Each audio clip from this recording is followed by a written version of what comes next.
The Alternative Digitalk. Real issues, real talk. Looking for a pair of shoes? Let's Up Stores has a wide range of selection for unisex footwear. We have the best quality of all brands at pocket-friendly prices, and we make deliveries countrywide. Just place your order or reach us on 0772 08 0090. You can also check up at Let's Up Stores on all our social media platforms. Let's Up, craft your own footprints.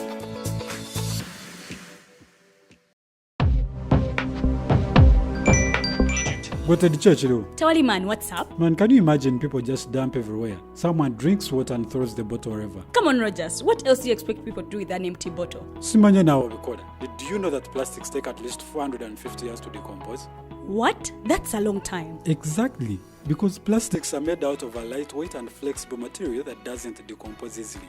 And plastics everywhere in the environment cause plastic pollution. What is plastic pollution now? It is the accumulation of plastic waste in the environment, like bottles, polythene bags, straws. All of these contribute to plastic pollution. I have been using them without knowing their effect. Yeah, a lot of people have. Plastics are a danger to the ecosystem, both on land and in water. So how can we overcome this problem? Is there something we can do? Oh yes, we can reduce by minimizing the use of plastics, reuse by repurposing them, or recycle by collecting and processing them into new products. Everyone wants to change the world, but no one wants to change themselves for the world. How about we change our habits for the world? And it starts with me and you. This message is brought to you by Alternative Digitalk.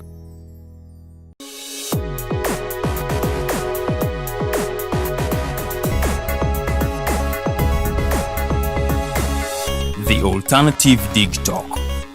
Real issues, real talk.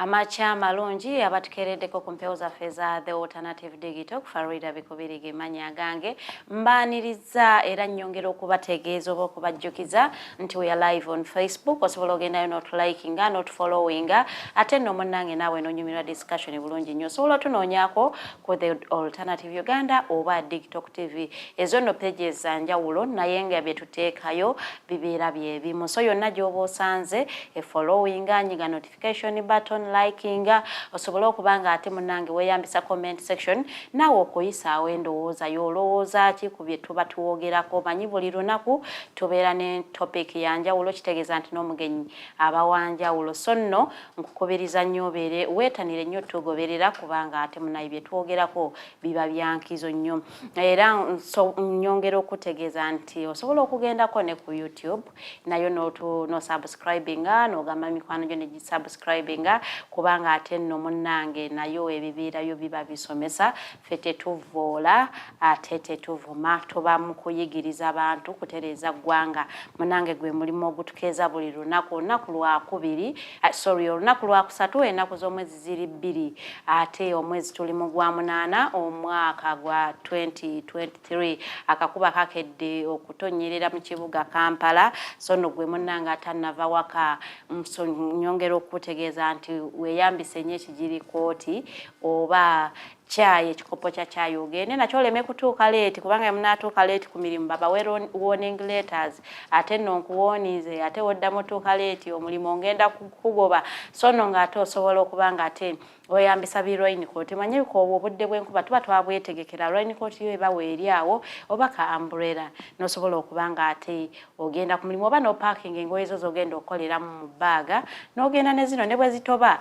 bw'otuuka ku mulimu n'okyusa n'oyambala engoye ezo ezikaze enotandika okukakalabya bandikuwa ne promotion nga balaba oyagala nnyo okukola so si kirungi nnyo kutuuka leeti ng'ogenda kuwoza ewa mukamaawo mbono nanti mukama wange olaba enkuba etonnye bwe kujja leeti akubuuza oba ewuwe teyatonye munnange ne bw'aba avuga ye tafaayo nanti amanyi ewammwe eriyo taxi ojja kulinnya taxi osobole okulaba nti ate otuuse ku mulimu mangu nnyo so mmwe abakyebase abakyali ewaka abawoza enkuba etonnya munnange mwangu musambyeko musobole okuba nga ate mutuuka ku mulimu ng'obudde bukyali ngenda kuba nga ate mpitako mu mawulire agabaddewo gy'otaabadde olwo nno omumbejja luwedde Lilian agenda kuba nga aneegattako ne munnamawulire okuva eri mu dial monitor omukulu Wandera tusobole okuba nga ate tunyumyamuko olowooza mugaso ki role y'abannamawulire mu kushapinga political debates gye tugenda okuba nga ate tunyumunguza waneeno ku show y'olunaku lwaleero so nja kukubiriza nnyo beerako amanyi abantu bangi bagamba bannamawulire be baleetedde ba politicians babawa emiramwa talimu ne beerabira nti ate information egenda mu public so nno tugenda kubanga ate ebyo byonna tubyogerako ku lunaku lwa Monday it was the 31st mu mwezi gwa July wiiki eno kabaka wa Buganda yali nga ajaganya kumala emyaka 3 ku Namulondo ono yava mu kusanyuka kuno yavuddeyo n'akola enkyukakyuka mu kabineti ye abamu n'abakyusa ebifo abamu n'abadropinga abamu ne basigala ku bifo byabwe waliwo abasanyufu waliwo abanyiize naye ng'ate munnange kwabadde kusiima kwe yaddenga mu message ye oba speech ye ey'olunaku lwe olw'amajaguza we yagamba nti no obwakabaka babubaddiza naye tebalina buyinza eyo no statement yali nnene yadde ng'abantu abasinga tebagifaako era n'ategeeza nti munnange mwegendereze nnyo mu Buganda muno mulimu abataagala Buganda era ng'abagirwana n'abagamba mbateekeko eriiso ejjogi so nno olunaku lw'eggulo yavuddeyo n'ayisa kabineti empya omukulu Charles Peter Mayiga ye yasigaddewo ku bwa Katikkiro omunnange nno tumugambe nti ayogeyoge kubanga bangi babadde nga babisala tajja kudda simanya biki kabaka Charles Katikkiro yawamba kabaka naye nno munnange mu nkyukakyuka kabaka Ronald Muwenda Mutebi ow'okubiriza yakoze ya maintaininze Charles Peter Mayiga ku bwa Katikkiro so nno gwe abadde ajaganya ndowooza list egenda kubanga eyitawo ku screen abamu sijja kubasoma kubanga amanya gabadde mangi naye twakaweesa ne Robert Waggwa Nsibirwa nabo basigaddeko ku bwa first and second deputy premiers abono nabo munnange gwe munyugo abadde bakola ye basigaddeko David Kiwalabye Male ono munnange yawumuziddwa oluvannyuma olw'okusaba nti asaba kuwummula emirimu ono munnange teyakomyewo ku cabinet eyafulumye omukulu Sekabembe Kiberu ono nga yabadde Minister wa Youth Sports and Recreation ono munnange naye ku cabinet teyalabiseeyo bamudropinze abantu bangi bebakyusizza positions nga abamu bakujja gy'obaddeko ne bakutwala ewalala so enkyukakyuka eyo mba naye mugende mugirabe musobole okuba nga ate mu discussing ebintu bye mutegeera obanga oyina ensongayo ng'ogidirectinga eri omuntu omutuufu abamu beera n'ensonga entuufu naye ng'ate muzidirectinga eri omuntu omukyamu so kyankizo nnyo okulabanga nti ogenda okunoonyako listi eyo n'omanya ani agwawa era akola mirimo ki saakira ti bw'obanga olina ensongayo omanya muntu ki ow'okutuukirira so nno byebyo byabaddeeyo ewa kabaka Ronald Muwenda Mutebi ow'okubiri nno yagunzeewo ne ministry empya ng'eno eri in charge of mobilization era ng'ate eno ministry munnange yafolinze under the kabaka spokesperson era ono yagenda okubanga ate agiddukanya so nno munnange gwe ajja okwagala okuwulira ebiva ewa kabaka biki tujja kubanga ate tutunuulira ministry eyo ngenda kuvaayo katono nnyo ngendeko sides eri government bavuddeyo ne baannouncing reduction ku internet costs by 50%.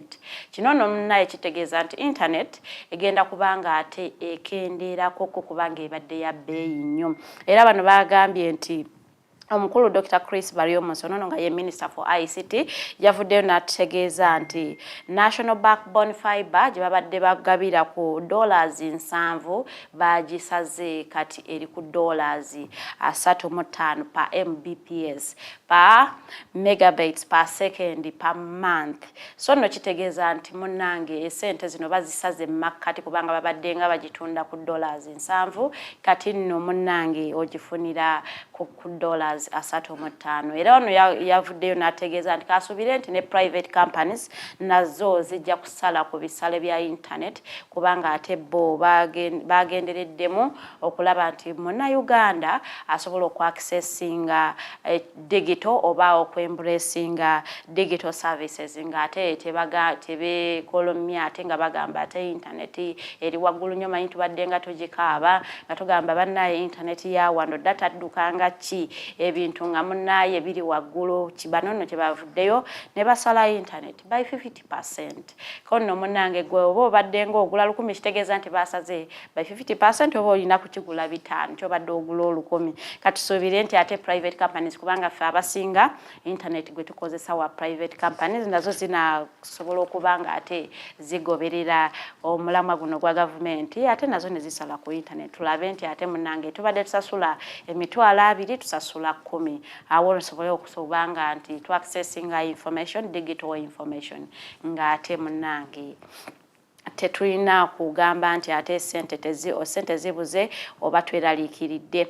Awo ngenda vaayoko nzire atikusayiriza wali ku Ministry ya Trade aba transport officers basatu bakwatiddwa banono nga bavunaanwa mu musango gwa forgery. Bano kigambibwa nti baforginga cards ez'amafuta ezibalirwamu obutitimbe bw'ensimbi 357 miliyoni 357 era abantu bano kigambibwa nti amafuta gano bagajja ku bukoto total wakati w'omwezi gwa July ku ennaku z'omwezi nga 3 omwezi gwa July 2022 era nga kigambibwa nti bana abantu cards ze bakozesa okujjayo amafuta gano agabalirwamu ensimbi za Uganda emiliyoni 357 zaali forged.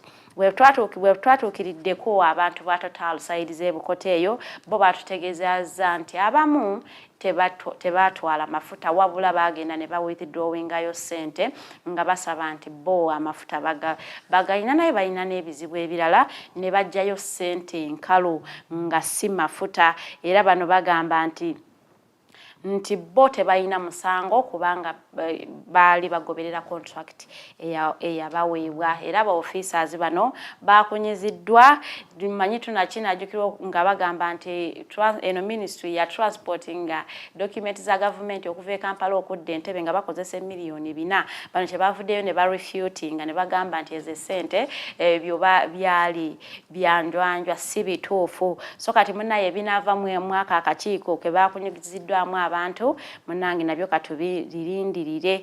Ngenda vaako eyo nziruka mbirombiro guest wange yatuuse dda tugendeko side zeli Yenansana munnange wabaddeyo omukulu abadde nga yefuula kyatali ono abadde yeeyita meja wa CFC era nga anyagulula abantu side ze Yenansana. Era omukulu ono amanyikiddwako erinnya lya Eric Kategaya abadde nga alina n'ebiwandiiko ebiri forged byakozesa era abakulu we bamukutte ne bamugamba aleete ebimwogerako yajjeyo driving permit ne SFC identity card eri forged era bano abakulu abasirikale abakoze operation eno ne bategeeza nti ebiwandiiko byabawadde biri forged tebyabadde bituufu naye ng'era bamugjeeko information eraga nti yasavingako mu Rwanda eyo mu rebel group ye Rwanda ebiseera biri nga Kagame tanajja ku ntebe era kigambibwa nti omukulu ono yasaba amnesty kwe kujja wane Uganda n'ayagala ate ajoininge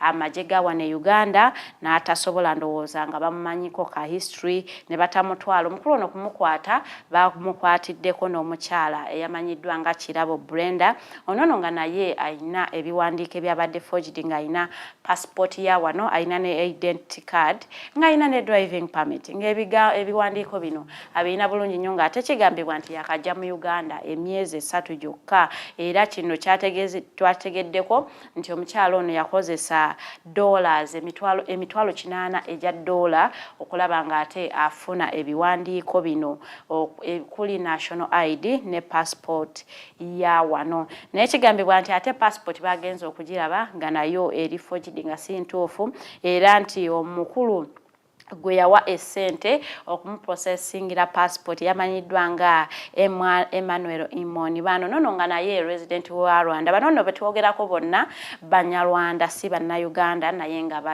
balivinga wanene Uganda nti onono yamukuba ku mutwe naye essente nazitwala namuwa passport etali ntuufu onono omukulu Pastor Mulamba ngera asumba chachi yawali enakavule zone mu Nansana municipality so no ebyo ebintu abantu kati bagezigezi tekuli pasta tekuli ani buli omwana anoonya kasente naye omukulu ono yabadde nga atugunya abantu nga yefudde kyatali yefuula meja mu SFC era nga ina n'ebiwandiiko nga abikulaga akulaga ID ng'ogisoma eriko SFC nga lwaki tomwe kasente obanga lwaki munange teweegayirire no obanga ayinza n'okukwata n'akutwala gy'akututte paka abeewamwe we banoonya kasente ne bakamuwa enalyoka abeerako kyakola oba n'akutana ye yamanya osinziira ku mmodu gy'abaalimu naye kyamukisa mulungi nti yakwatiddwa ne banne bana okuweza abantu 5 babadde akola nabo emirimu egyo nabo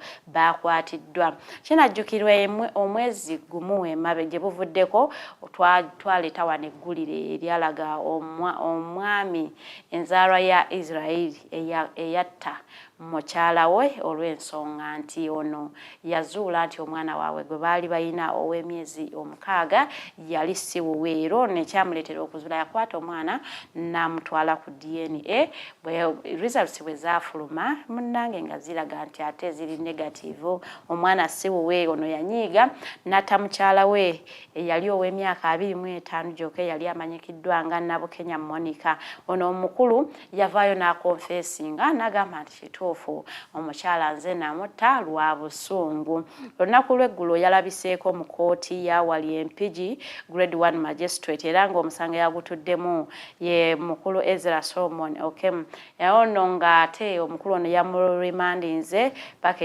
ennaku z'omwezi nga 15 omwezi ogw'omunaana 2023 era nga ono yamutegeezezza nti kooti ye teina ate buyinza buwuliriza musango gwe kubanga ate munnaye awere nemba na misango gya madde nga looya we omukulu Isaac ayebazibwe yavuddeyo n'ategeeza nti yaddenga kilayanti we yakkiriza nti kituufu yatta omukyalo oyo naye nga mbonno yagamba nti yatiisibwa si kituufu era ng'agamba nti ye yakonfidinze mu looya we n'ayogera amazima nti si ye yatta mukyala we era ng'ono agamba nti era ogw'omusango gwe bateese ku kilayanti we si mutuufu kubanga ye agamba nti kilayanti we yatiisibwa n'atuuka okukkiriza nti kituufu nze yatta mukyala wange naye nga si ye so nno munnange balooya abamu nno ne bw'alabira ddala amazima nga gali glaring bw'aba asazeewo oteekinga sayidi agitwala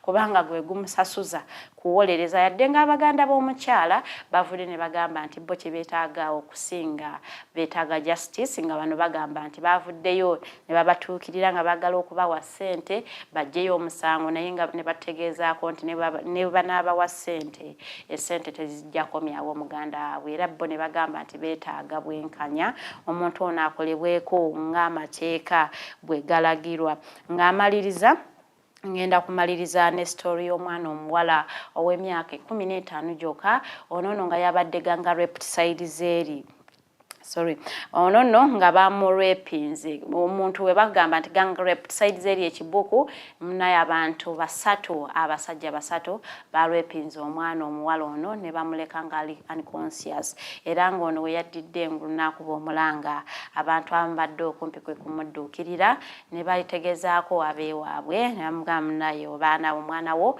talyoke ono nno kitegeezebwa nti yadduka okuva ewaka wakati w'essaawa 6 n'omusanvu 7 ogw'ekiro n'agenda mu disco eyali okumpi awo. Kakati munnange mu kuvaayo abasajja bano ge baamukwatira ne bamurepinga. Bino bye twogera byabadde side zeri Kiboko district. Ono ng'omwana abadde musomi wa Nakondo Islamic Primary School.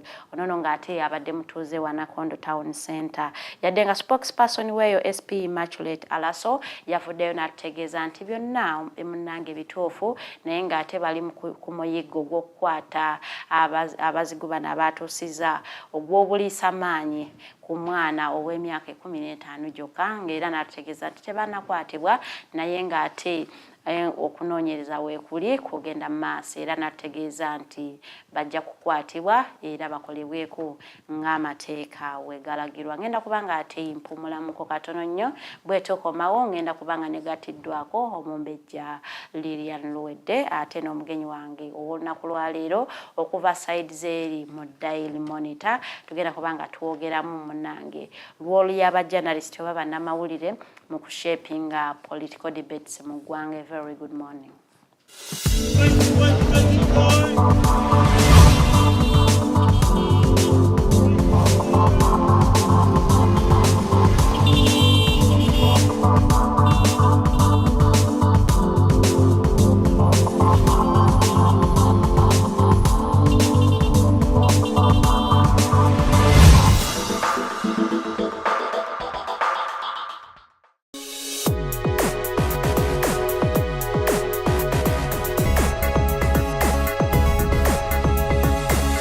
The Alternative Digitalk.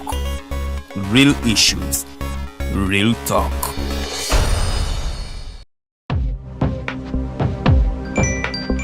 What did church do? Tawali man, what's up? Man, can you imagine people just dump everywhere? Someone drinks water and throws the bottle wherever. Come on, Rogers. What else do you expect people to do with an empty bottle? Simanye now, recorder. Did you know that plastics take at least 450 years to decompose?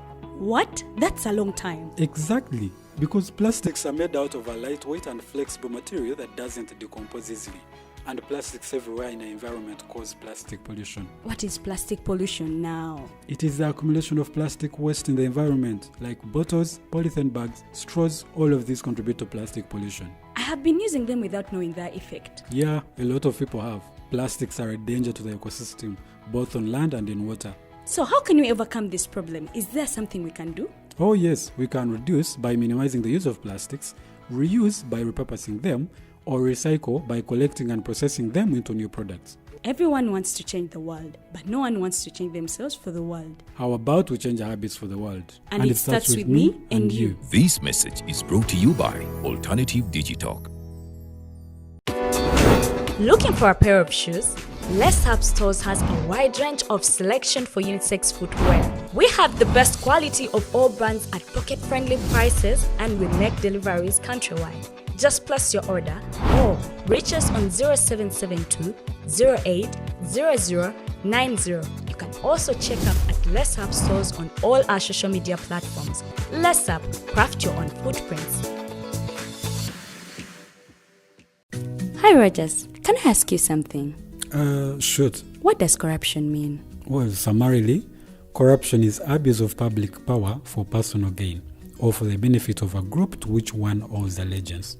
For example, when a public office is abused by an official accepting or soliciting a bribe. By the way, private people can be corrupt too, like bribing police officers to escape fines. Okay. So exactly how does that concern me? Well, do you pay taxes? I guess yeah. What does that have to do with this? Everything. Because those taxes you pay are supposed to facilitate services you use, like water, electricity, roads construction, medicines in hospitals, name it. Okay, that is much bigger than I thought. But it can be stopped, right? Well, yes it can, although it may not be as easy as it sounds. And here is the reason why. Corruption roots are grounded in our country's social, political, economic, bureaucratic traditions and policies. So, what has kept it going this long? I mean, why don't we stop it? Well, the main reason why it has been here for so long is because institutions are weak, either as a result of poorly defined ethical standards of public service, weak administrative and financial systems, or ineffective watchdog agencies. What can we do to stop it? At a national level, we must focus on strengthening the independence and effectiveness of public institutions that fight corruption. At a personal level, we must commit to never giving a bribe. I promise I'll never give a bribe. Well, that's a great decision you have made. Me and you now have to spread this message to all our friends. If we all do our part, corruption will be no more. This message is brought to you by Alternative Digitalk.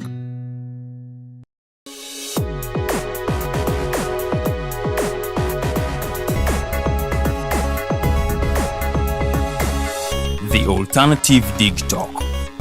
Real issues, real talk.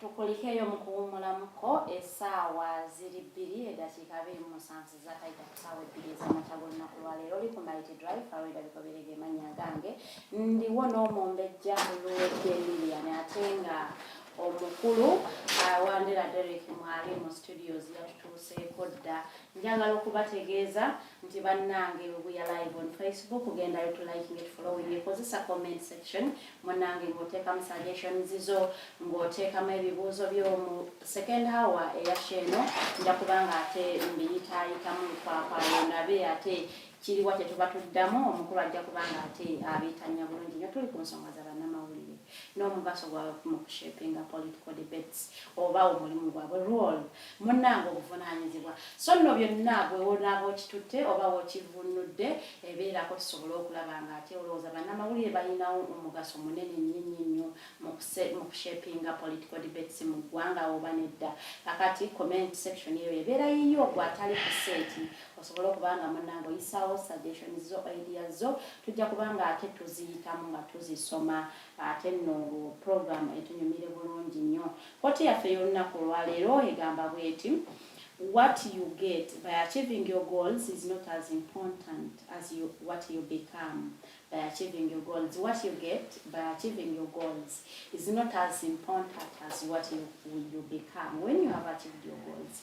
Munange kanchivunule mukatono nnyo manyi oluzungu si mother tongue yaffe. So songeyo njagubanga ate mbibavunulira munange buli lwe tusettinga goals ne tuzachievinga tubeerako ne byetufuna naye bw'oba ofunye ebintu ebyo kyofuuse ng'oachievise goals ezo kinene nnyo okusinga kyofunye because kiba kirina level gye kikuteeseemu abantu bangi b'oba ogenda oconnectinga nabo okusinga kyofunye kiyinza okuba nga kiri tangible naye nga kyofuuse kiba kikulu nnyo nnyini ddala abantu baba tebakyakuyisa mu maaso wabula kirina engeri gye kikufuula omuntu ow'enkizo ennyo mu community oba mu nsi yo mu buwangaalira so kiba kikulu nnyo bwe tusetinga goals zaffe bamikwano tufube nnyo okulaba nga ate tuzaachivinga ne bwe kaba katono nnyo set small goals eziri achievable paka wonoobeera mu position setting a big goal and you work towards achieving it.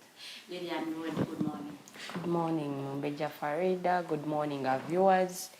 Mwebale nnyo kwekumira ku Digitalk TV oba Alternative Digitalk. Mwebale nnyo kubanga mugoberera shows zaffe nnyingi ze tulina. Mwebale kutambulanga naffe mu lugendo luno. Enkuba ekedde okutonya nebaza guest waffe olunaku olwaleero ntakimeekinze. Abalala akakuba bwe katonya gubanga mukisa nga muna sigenda kusobola kujja naddamu ate neyeebika ekikunta ati naye nze mbabuuzaako mwenna abasobodde okukeera ku makya okusobola okulaba nti mukyusa ku mbeera mukyusa ku bulamu bwamwe bwemuvangaaliramu. A very good morning. Nze Omumbeja Luwedde Lilian, welcome to the show. Mujje tu discussing effe bannamawulire role yaffe eri ki bagitwala ku shaping a political debates. Omugenyi waffe olunaku olwaleero kasooka tulamuseeko ate n'oluvannyuma tweyongere mwami Derrick watugambye oluzungu olwogera lwaggulu ku makya. Okay. Gamba ajajja bamanyi kunkyalira mu birooto mu luzungu kati amba nkyalumanyi jjajja kyakyala mu luzungu ozaalibwa saidi ki mu Uganda bajjajja bange simanyi nange oba baabaki naye baali balumanyi munnange bava saidi yeewa mu east balumanyi ebisima gwe ng'olina bingi n'ebisima bibyo byankeera so kati okeera modu za luzungu ziba za luzungu nati oba walose mu luzungu kutegeera bulungi ndota mu luzungu munnange ndokuzuuka njogera oluzungu fuuwa oluzungu ku makya n'ensanga olw'eggulu oba ozeeyo kunoma setingi ane mwebale nnyo mwebale ddala okunkyazaako olunaku lwaleero n'okutuwaako omukisa ffe nga bannamawulire okubaako ensonga ze tuttaanya bangi abantu babeereye ebweru naye nga tebamanyi nti omukisa omulimu gwaffe gwe tulina gwankizo nnyo ku bibeera byogerwa ebweru eyo nti babeerawo ne babiraba naye tebamanyi nti bivaawa so ndi musanyufu nnyo okujja okugezaako okuwabula wano ne wali weewaawo ffe tulife abasinze okuba nti tuli bamukisa okuba nga otukyaliddeko mu studios zaffe ate nga munnange ogenda kunyumyako n'abalabi baffe osanga munnange naawe ojja kuba okoze omulimu gwe in building your country omuntu ali mu kutulaba olunaku lwaleero kati yeebuuza Wandera yaani osobola okutuwako ka brief biography okuggwe gwani otandikirawo amawulire ogatandika ddi tutambulirawo show yaffe tunyumire nze Derrick Wandera sina linnya ddala those are my names toyinaawo middle name waliwo ketugamba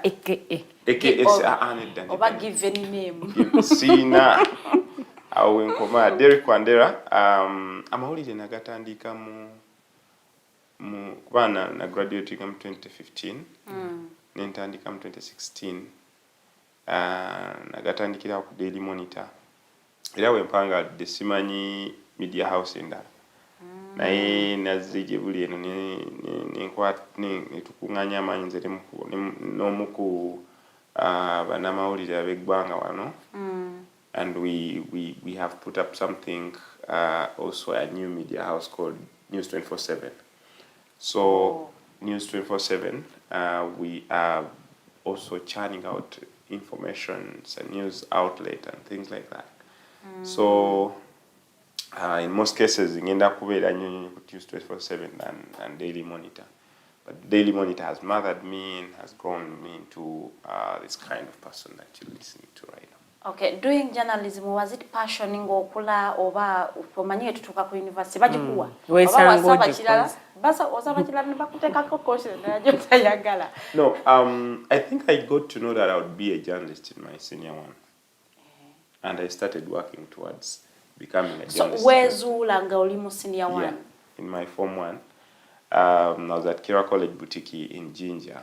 So we used to try in a magazine y'essomero nga bagiyita Kira Mirror.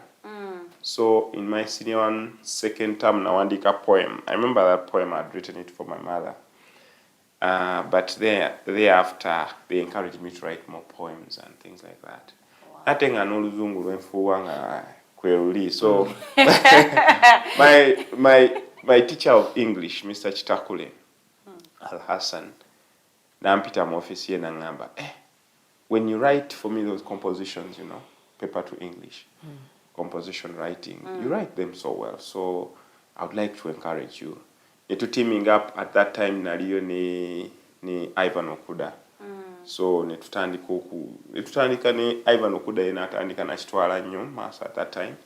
Then senior tunange nintandika okuwandikira Daily Monitor, but we had a column of short stories. In S2? Yeah, in Form 2. Short stories, features. So you just come up with an imaginary story and write it. And I remember one of my first stories was very, very creative, and it was titled A Love for a Life. Wow. Who connects you to Daily Monitor?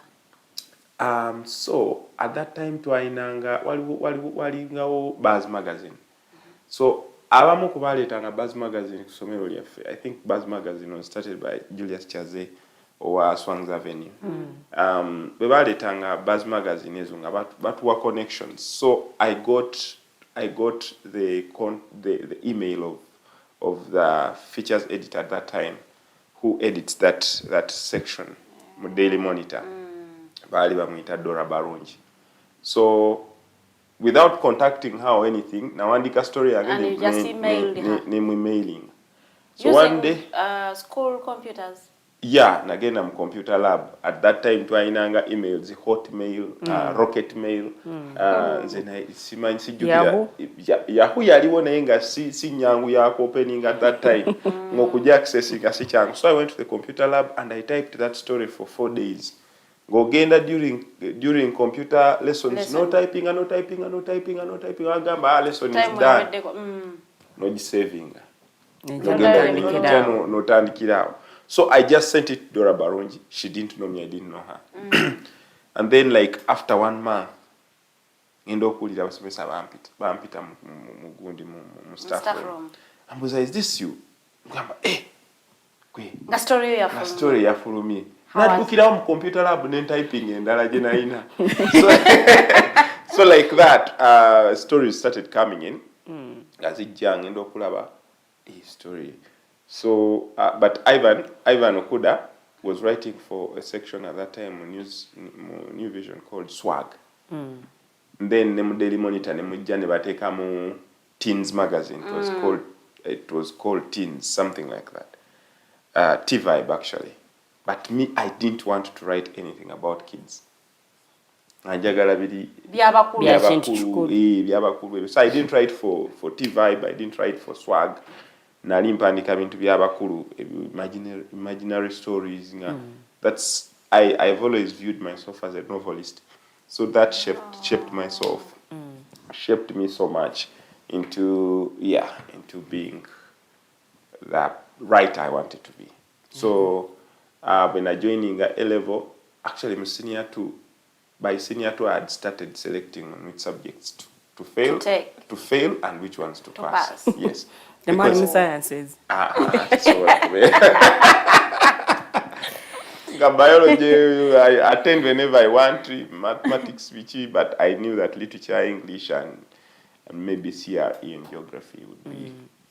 Yeah, so when I went to high school, A level, I did my literature, I did my history and geography and.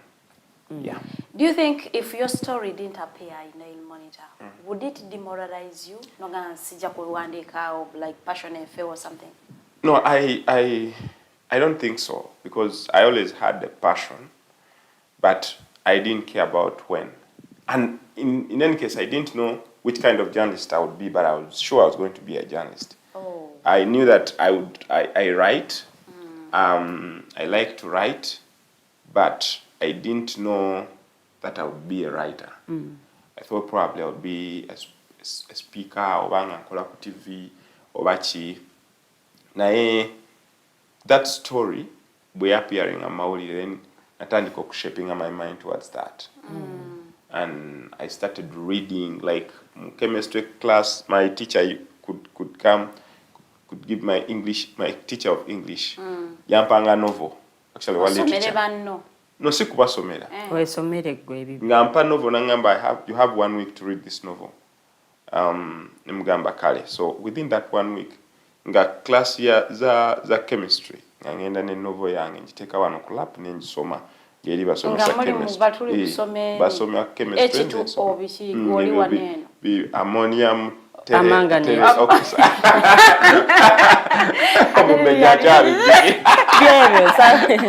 sulfide, sulfur dioxide. Yeah. So nganze simanyi na kumanya baletanga no papers. So ekitegeza chemistry yali mugwe watiki nze kankubulire.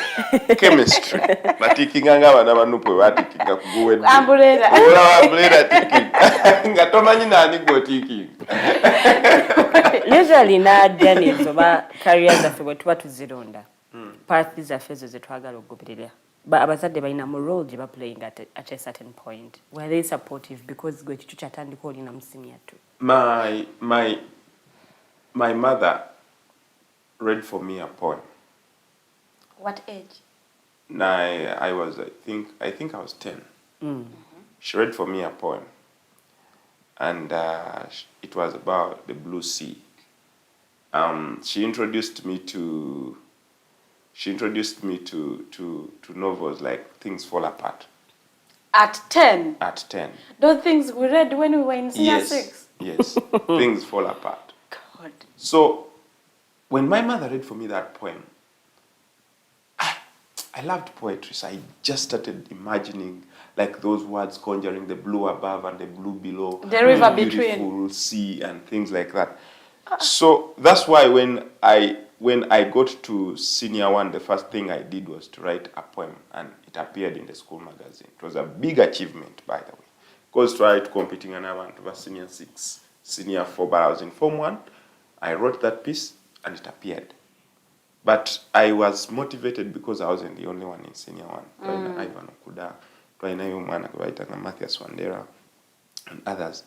Naye, I was motivated and I wrote for her that poem. After that, Nintwala School Magazine, Enyuma. Mugamba, do you remember the poem you read for me when I was 10? Now, this is something I'm trying to replicate. My mother shaped so much into what I am today, but she didn't know that she was shaping me for that. She actually can't even confess that this is what, because she's a P6 dropout. I was about to ask, is she a teacher? No, she's a a writer? P6. She's a P6 dropout, but she's very, very good at language, in language. And so poem je yakusomera yali yagiwandiise? Nyini yali yagiwandiise. Oh. Yeah. Kenyini naye yagiwandiika ddaddako. Kati nga mbeera awo nga ndaba nsoma mawulire nga nsoma those old newspapers. Nagamba, Derrick, let me read for you one of his poems. Nansomera, then I have stories of obulala bwe yansomera ngaawo. So she really shaped me, but she didn't know. My father never even at any one point wanted me to be a journalist. Oh. I think even when I worked at Daily Monitor for a year, she did not believe I was working at Daily Monitor because my connection with my father was not that close. That too much. Yeah, was not that close. But eventually when he got to know, I think his mind got blown away. And natandika ndowooza kugamba, but in the due course of becoming or even joining Daily Monitor, nebintu byenakola nga surprising. So my father was, I won't call him as disciplinarian, naye nga nange nalina muko ku ddalu. Kati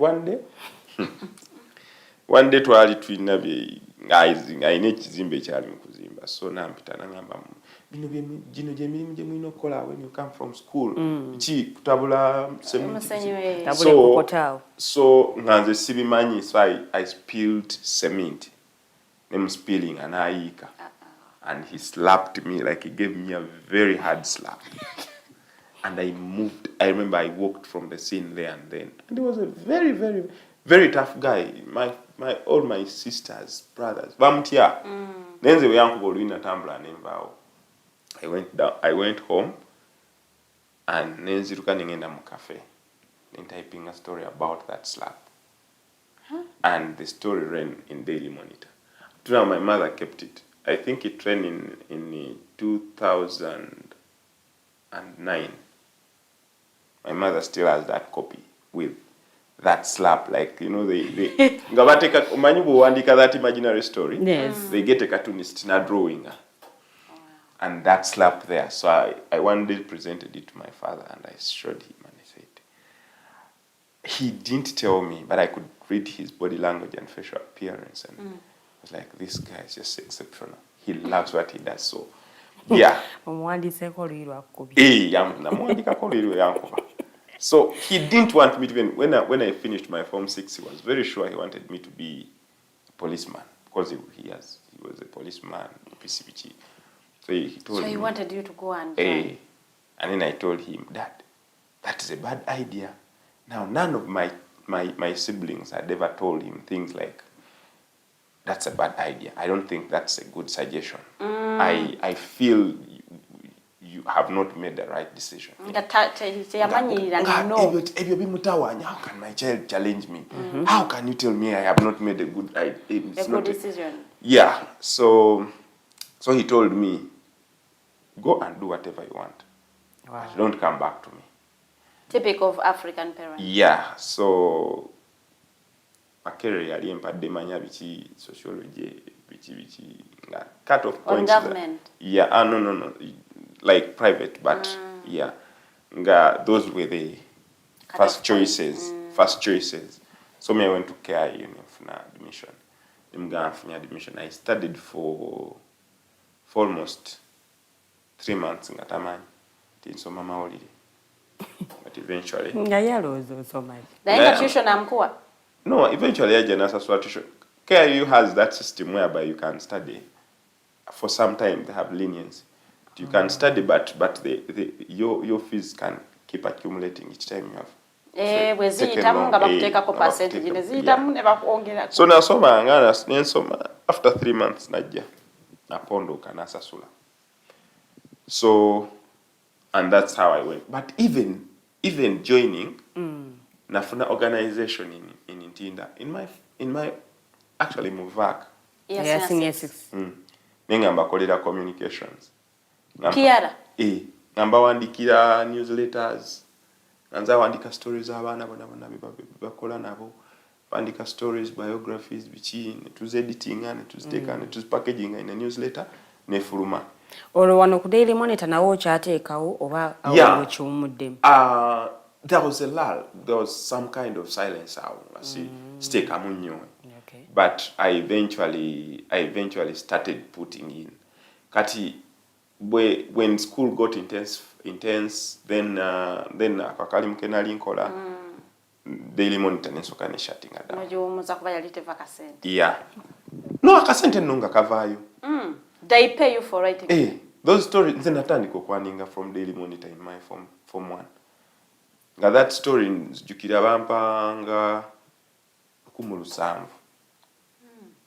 Nenga mu mwezi nsobola okukola stories nga 2. Nze nkomezo 3 but that was a lot of money.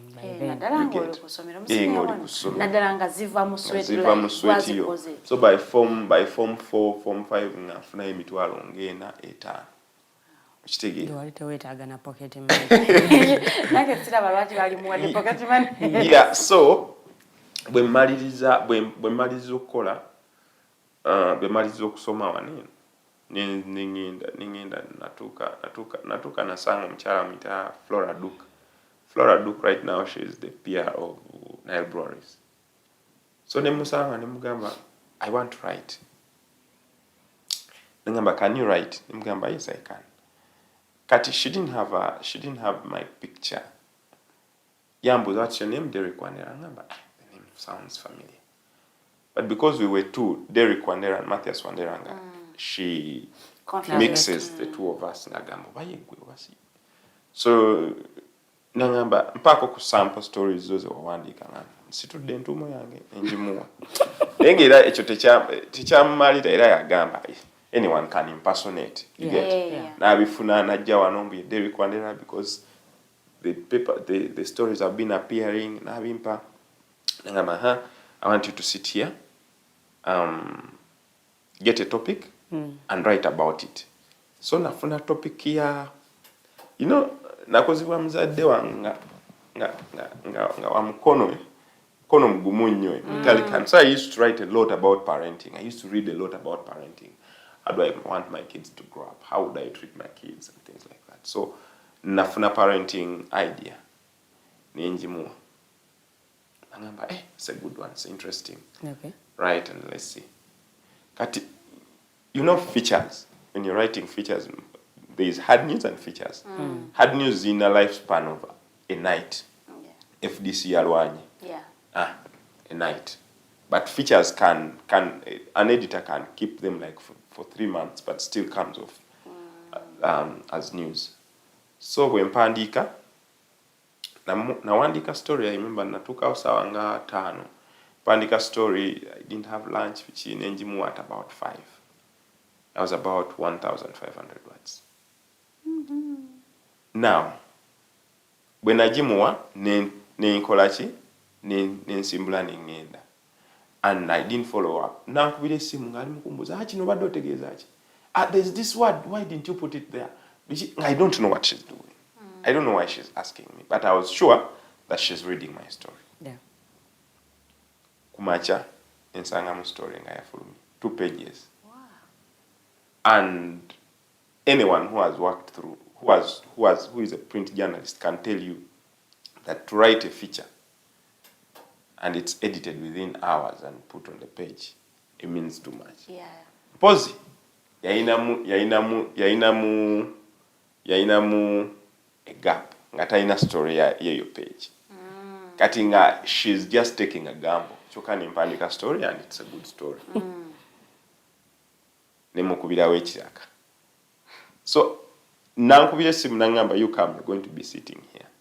So the other processes of Abichi looking into my papers, which they came late. By the way, I have never been to a job where the first thing they ask for your documents, are my academic documents. Yeah. In most cases, those come later. Oh.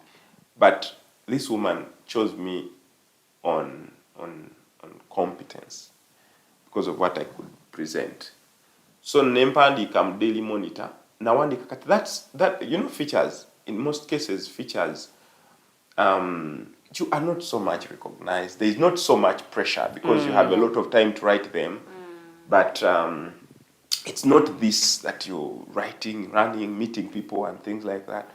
So I wrote features for 7 months at Daily Monitor. And one day,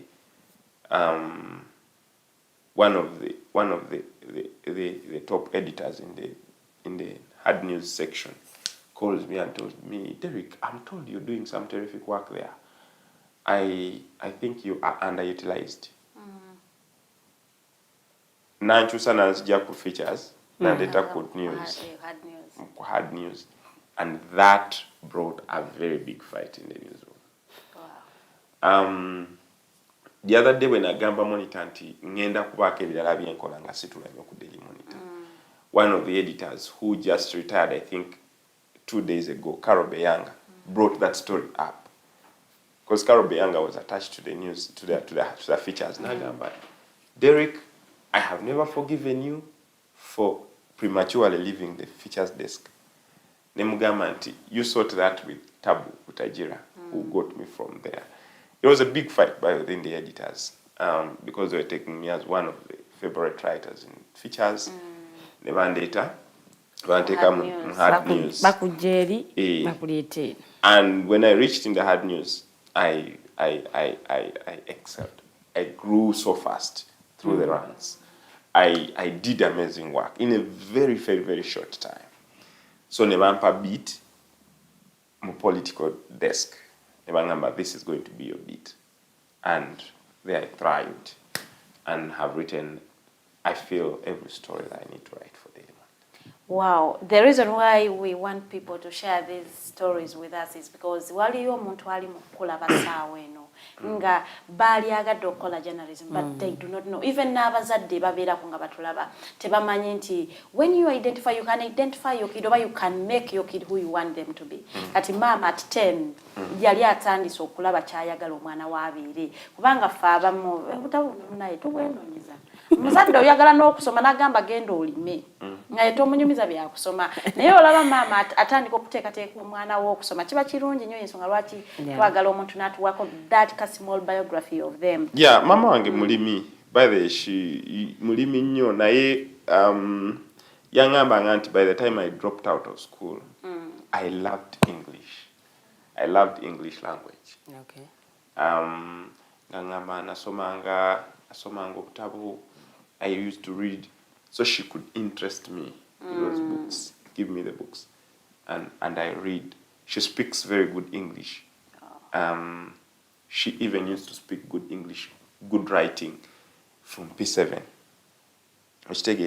So, cheyankolera actually nange nali kimanyi at that time, but I came to realize she did a very good job that she shaped me without knowing, and I got shaped without even knowing that I was being shaped for that. It is what all parents should be doing with their kids. Bandayo omwana wo mufuule kyoyagala abeere. Sikugamba gwe banno tobalaba naye gwe ng'omuzadde okoze eki okulaba nti ate. Koze omubeera mshalini ni omubanyiko taito. Tokia ngonge nto. Wotwa busoma. Obutwa Oluganda ajja kuwandiika mu buku. Paulo kiri muto. Twabusoma. Kati bwebuuza obwo yali akusomedde. The article. Because owe yakusomera article, right? Yakusomera poem rather. Poem. Things fall apart. First was so mama senior 6. I read Things Fall Apart in my P4. Okuwulira nnoozo abanaye mpozi n'ekirala amasomero nammwe mutukola bubi kati wulira omwana ebintu byasoma nze mu P4 sirina katabu twasoma gulu goes to school Farida tewakasoma kali mu P3 ako si P3 na P2 I read the gulu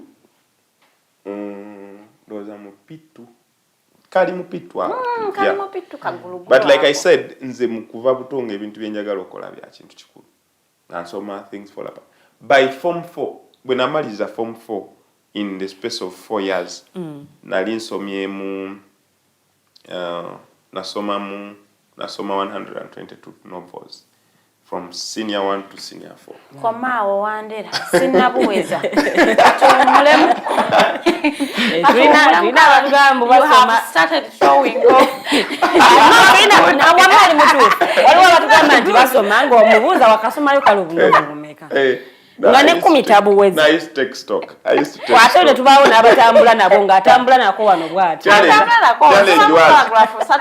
challenge was omusomesa yabumpanga nga buli kafunye ng'akampa ngamba you have a week to read this book and return it. Yes ng'ate nange njagala okubusoma mumaleko nga saagala nkamuddize nga sinnakamalako you get so someone can shape you. There are very many people, there are very many pillars that can hold you up to where you want to be in life. My mother did a little bit of it.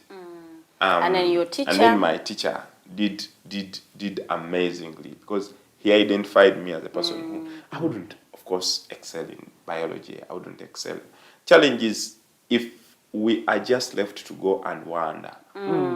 Tomanyi oja kulandinga kuki ogezaako kino ogezaako kiri ogezaako and in the end oja kumaliza nga tolina kyosobola kola and that is true you are a master of nothing naye bw'obanga osobola okuzoominga in omanya nti kino kyekintu kyenjagala nze ng'omuntu kyenjagala because me I wanted to be a journalist so even when my father was telling me you're not going to be of course yaina journalists bavu kibiki tebalina sente by then wali wegomba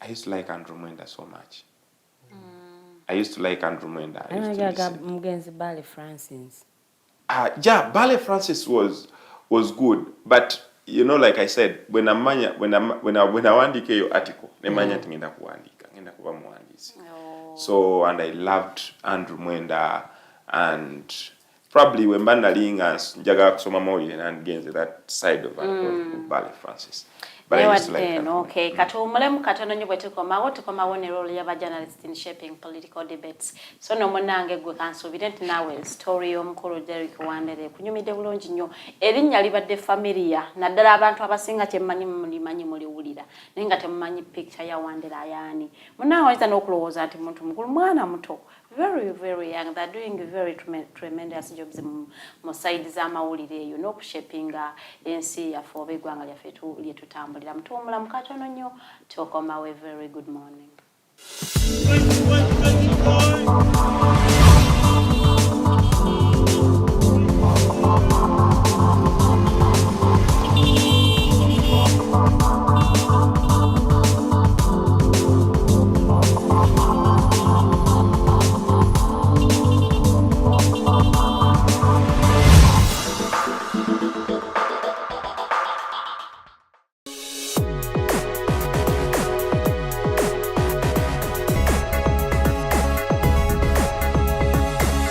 The Alternative Digitalk.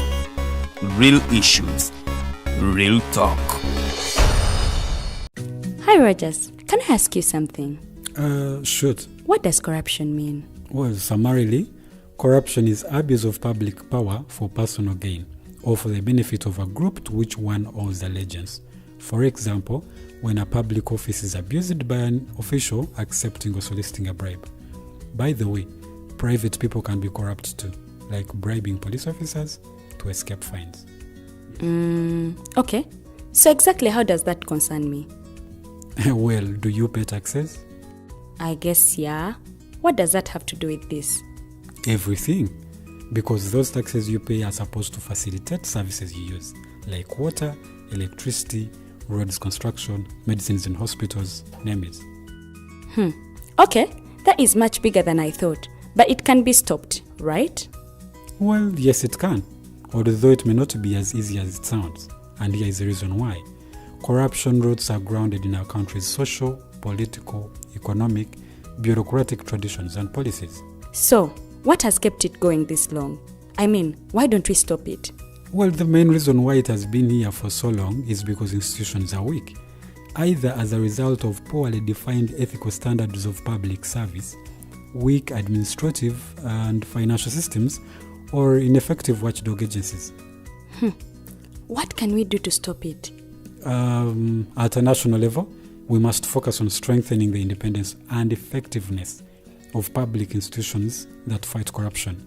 At a personal level, we must commit to never giving a bribe. I promise I'll never give a bribe. Well, that's a great decision you have made. Me and you now have to spread this message to all our friends. If we all do our part, corruption will be no more. This message is brought to you by Alternative Digitalk. Looking for a pair of shoes? Les Hub Stores has a wide range of selection for unisex footwear. We have the best quality of all brands at pocket-friendly prices, and we make deliveries countrywide. Just place your order or reach us on 0772 08 0090. You can also check up at Les Hub Stores on all our social media platforms. Les Hub, craft your own footprints.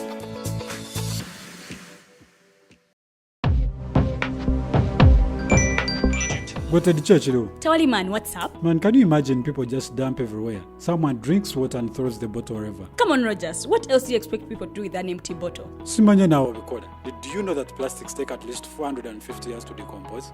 What? That's a long time. Exactly. Because plastics are made out of a lightweight and flexible material that doesn't decompose easily.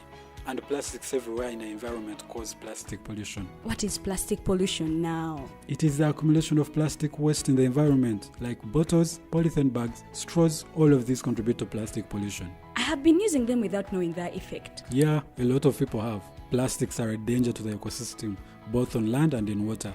So how can we overcome this problem? Is there something we can do? Oh yes, we can reduce by minimizing the use of plastics, reuse by repurposing them, or recycle by collecting and processing them into new products. Everyone wants to change the world, but no one wants to change themselves for the world. How about we change our habits for the world? And it starts with me and you. This message is brought to you by Alternative Digitalk.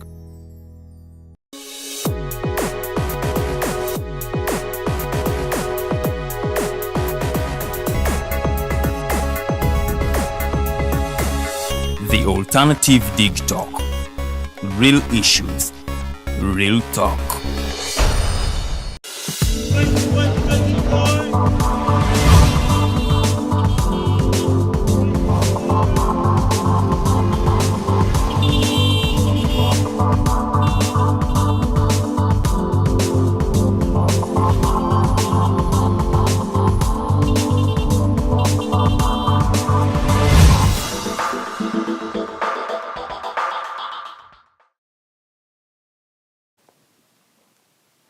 Sekolekayo omulamuko omulama gwaffe nno tugenda kutandika kubanga tugutambuza susaawe eno kitundu kyaffe kyokubiri mba mpita ayitako mu comments zammwe mu dakiika 3 agasemba agasho ezo nno ziba zammwe kulaba questions zammwe mbadde mwogera kimulowooza ki munaye story y'omukulu Wandera Derrick. It is very very very interesting.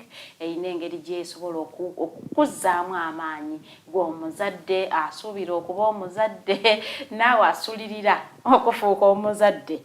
Ndowooza story ya Wandera enaakuyambako nnyo okulaba nti abaana bo waye atugambye aloota mu luzungu. Ndowooza mufunye ensonga lwaki omuntu aloota mu luzungu. Abamu kumwe muloota mu Luganda.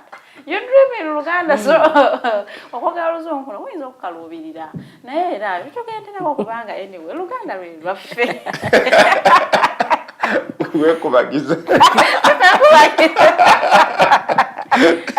Nekyo ensi kyeyatuwa era atugambye twasomanga obutabo buli eri obw'Oluganda. nasoma sana kiri muttu twamusoma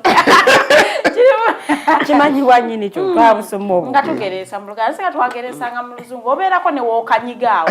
Naye mama sikasho ne baya Luzungu gomanyika Luganda tamanyika za mu Luzungu. Onoonya okazze mu Luzungu ne kagaana n'oganda osirikawo. Notandika there is a saying. No komao. But let me keep it. No, but there's a saying that every dog has its own tail. Akoko kalika. So gwe oyina tail yo watwala kiri muttu.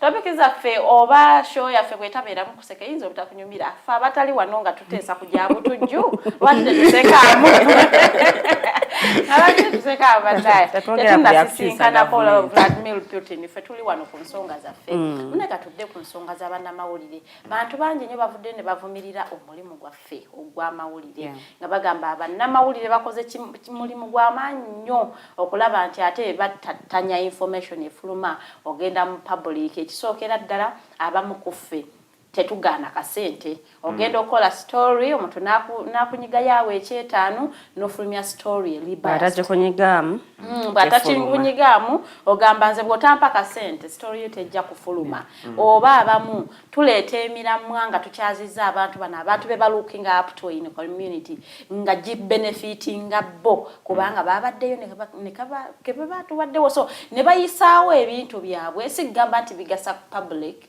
naye nga bibenefitinga bo ng'abantu so twagala kututunuulire olowooza bannamawulire bakoze omulimu gwabwe nga bannamawulire mu community.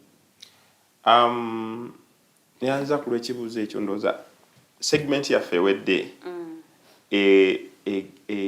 enyamba nnyo okunnyonnyola this question kubanga nabagambye nti nze bwe nagenda ku ssomero I think we were off air bwe nagenda ku ssomero the best course unit I take as the most important ku university was media ethics.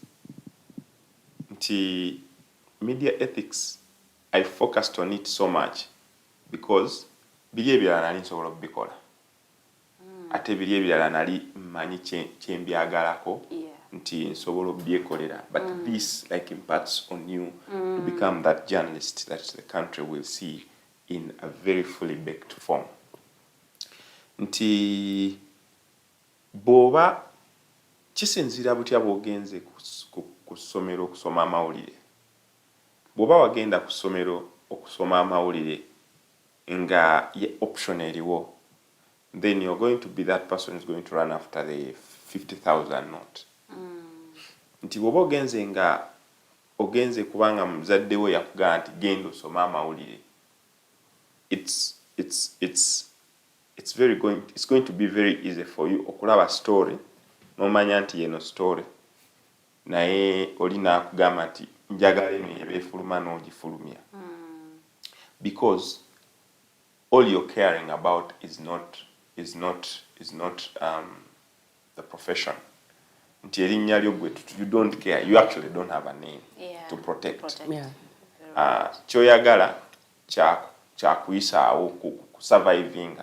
You are living in journalism for survival. You have submitted a story.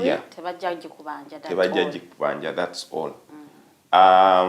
Omukyala gwe nsinga okussaamu ekitiibwa yawumudde like 2 days ago 3 Carol Beyanga can tell you nti nze naleetanga story n'alabamu gaps n'antuma n'angamba ddayo mu field nasobola n'okuzaayo emirundi 10 naye nze naddangayo n'ogwe 11 naye bannamawulire bangi be yaddiringa nabo nga mutuma ogwokubiri n'atadda okuba obunyiivu bwenyinza obeera nabwo eyo story eba efudde agittira. Why? Because this person is looking for survival. Doesn't see the essence in going back to double check as many times as possible, to go and fact check as many times as possible. Nze bwe nakolanga ekyo saakikolanga nti kubanga njagala kusanyusa Carol Beyanga. She was a journalist. She was heading departments in NMG. Yali yemalayo kati okumusanyusa nga abantu abayise mu ngalo ze bangi nnyo bayise mikono gye bangi nnyo kati nze nga I don't even find myself like one who would impress her. I cared about my byline. Yeah. I cared about my career as a journalist. I cared about what someone is going to read tomorrow in that paper. Nti agenda kwata olupapula asoma story njagala yange birenge is standing out. Nti agenda gisoma afunemu ekinyusi kyabadde ayagala. So that's why I didn't feel anything going back to the field as many times as possible. If you do not have the heart of what you want to be, if you don't have the passion, then ojagenda mu field nga choze okuze kunoonya wali eri booteeka ka signature. Nti ani asasula. Signing it out. And that has killed journalism so much. And trust you me, abantu abajja mu field nga bazze kunoonya omutwalo. Nga tebazze kunoonya story. At the end of the day, ojja babala emyaka gye bamaze mu mawulire nga you can also trace their progress. Waliwo munnamawulire omu gwe tutagenda kwatuukiriza linnya yagenda n'asabaawo omukulu Professor George Wilson Kanyahambe $1,000,000 okumuyisiza story mu pepeemu era gye tutagenda kwogera. Era tutagenda kwogera. So be bannamawulire be tuli mu kudiringa nabo saawe. So you're going to be able to trace how their progress is. Naye bw'obanga gwe oli munnamawulire nga waboze mu field oze kunoonya the story, there is also going to be a trace of your progress. Nti at the end of the day bagenda bateeka ku weighing scale and the editor is having a very important story. Nga tamanyi na kumanya nti musayininga bupepe eyo mu gundi mu field. Naye nga ajja kumanya nti ono bwe muwa story yange, he's going to deliver to the letter. Ono bwe muwa story yange, either agenda kulwawo oba agenda gireeta with gaps. Let me tell you, there is no way you can go to the field ng'ogenze kufuna story no focusing ku sentinels and ogenda kuleeta story eri meaningful. You might write it nejja, but a person who was at the same function. Nagenda mu field n'abaana other papers. And in the morning I don't read my story. I read other stories. Bano bo bawandiise batya. Kiki kye baataddemu kye saataddemu. But in most cases I would find them. You would find gaps. I would find gaps. How did he miss this? How did he miss this? And in the end of the day, bo bennyini bankubira yagamba wabadde ku gundi ku press conference fe otufudde abebigere. But why? Because I try to look out for. Do it passionately. Yeah, I look out for nuance. I look out for depth. I look out for intel. I look out for you know. Abanoonya nagamba bwenjiwa story bwenjiwa eno ango bantu bangi bagenda giwandikira mu eno ango kandi choose. Let me tell you, nze na covering between 2017 and 2018 na covering anyo FDC pressers. Trust you me, there every time I came back, my paper came on the headline. My story came every Monday, like Tuesday. Either made a headline or it is flagged. While when tunula mu other news outlets, ogenda okulanga bajiwa debrief bichi okitegeera. But okusinziira kwabadde mu field information gyalese. Yeah, information gyalese. The editor is going to put a story on the paper according to what you know about it as a reporter. I know ayinza okuba nga ayina bingi by'amaanyi ku eyo story gy'oleese. But you as a writer, bw'oba nga by'oleese si by'amaanyi, agenda teekako gwe by'oleese. And that's what we call shaping perception. Because nze let me tell you, people read stories from our heads. Nze kyenjagala abantu basome enkya kyengendo nti balwanye. Yeah, I would go to a press conference and there are fights, for instance. But tomorrow morning, does someone want to read about the fights in FDC, byarabye ku NBS, NTV, and everyone saw that there was a fight. But there is something that they They didn't see that they didn't broadcast focus media, on. Yes. Broadcast media is going to bring for you the picture. Okay? Yes. Broadcast media is going to bring, in fact, they tell you in broadcast that if you do not have it on camera, then It's not you a had story. better leave it. Yeah. I have the privilege of taking the person there using my words, using my description. I paint a picture of what happened. Nga ne bwaba teyabaddewo ng'asobola okukitegeera nti this is waliwo what story happened. gy'osoma, you can imagine the scene. There's always a story beneath. Nti after that fight, what happened? There are those conversations, the tete-a-tete, and those, non-verbal communications that will always come through. Nga nze munnamawulire we mba ngenze kusolooza story okugenda kugikuŋŋaanya, I'm going to bring it to you in one piece. Yeah. And that's the story that's going to be discussed. Not Okuwulira. Everyone has seen it, but then there's that story beneath. And that's what I always look for. Ensonga eno eya ssente yalibadde ekwatibwa etya? Obuzibu buli ku ffe, buli ku bakama baffe, obuzibu buli luddawa obuleetedde ssente okuba nti zijja amawulire ku layini kwe zirina okutambulira ne gadda ku sayidi endala? No, I wouldn't beat anyone in Uganda for taking money from the field. I wouldn't beat them. Why? It is one. It's a personality issue. Okay. Personality issue. And for you, what do you which okutima mu field? Oba kiki okulembeza Oba kiki oyagala okukulembeza? Okay? Yeah. It's a personality issue. Two, our economy leaves us with no choice. Okujjako okusabayo akawogo. Okitegeera nti ovudde waka nezikuleese ku office toziyina oba ozeewoze otuuse ku office. Yes. Otuuse ku office and between you and poverty is 1,000 shillings. Ogenda okukozesa okutambula ogenda mu field. If someone is offering 30,000, it is like they have given. Yes. Akutaddeko life support. Bakama baffe nabo bakunenyezebwa because at times batuma omuntu mu field ngate bakuwadde ekintu kino ID. No, even Daily Monitor one, but when you go to the field, they refund your transport refund. They give you a transport refund on monitor. They give it to you. But let me tell you, I'm going to draw for you a comparison. For instance, in Kenya. Mu lupapula lwa Kenya, nze gundi NMG gye mbadde nkolera abajje nkolera. Tulinayo East African, tulinayo Nation, tulinayo Daily Monitor. Nti bwe mpandiika story n'enkomawo ne ngiteeka mu Daily Monitor nga eri ku 2 pages, for instance. Yeah. And the same story appears in Standard, I mean in the East African over the Nation. Bwe mba mbadde wa kufuna akakadde kamu monitor for that. Mu East African ngenda funa busatu. So it's like 3 times more, or even 4 times more. Yeah.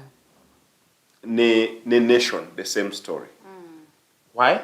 Because we are operating in different economies. Yeah. Our economy is very, very bad. Yes. Again.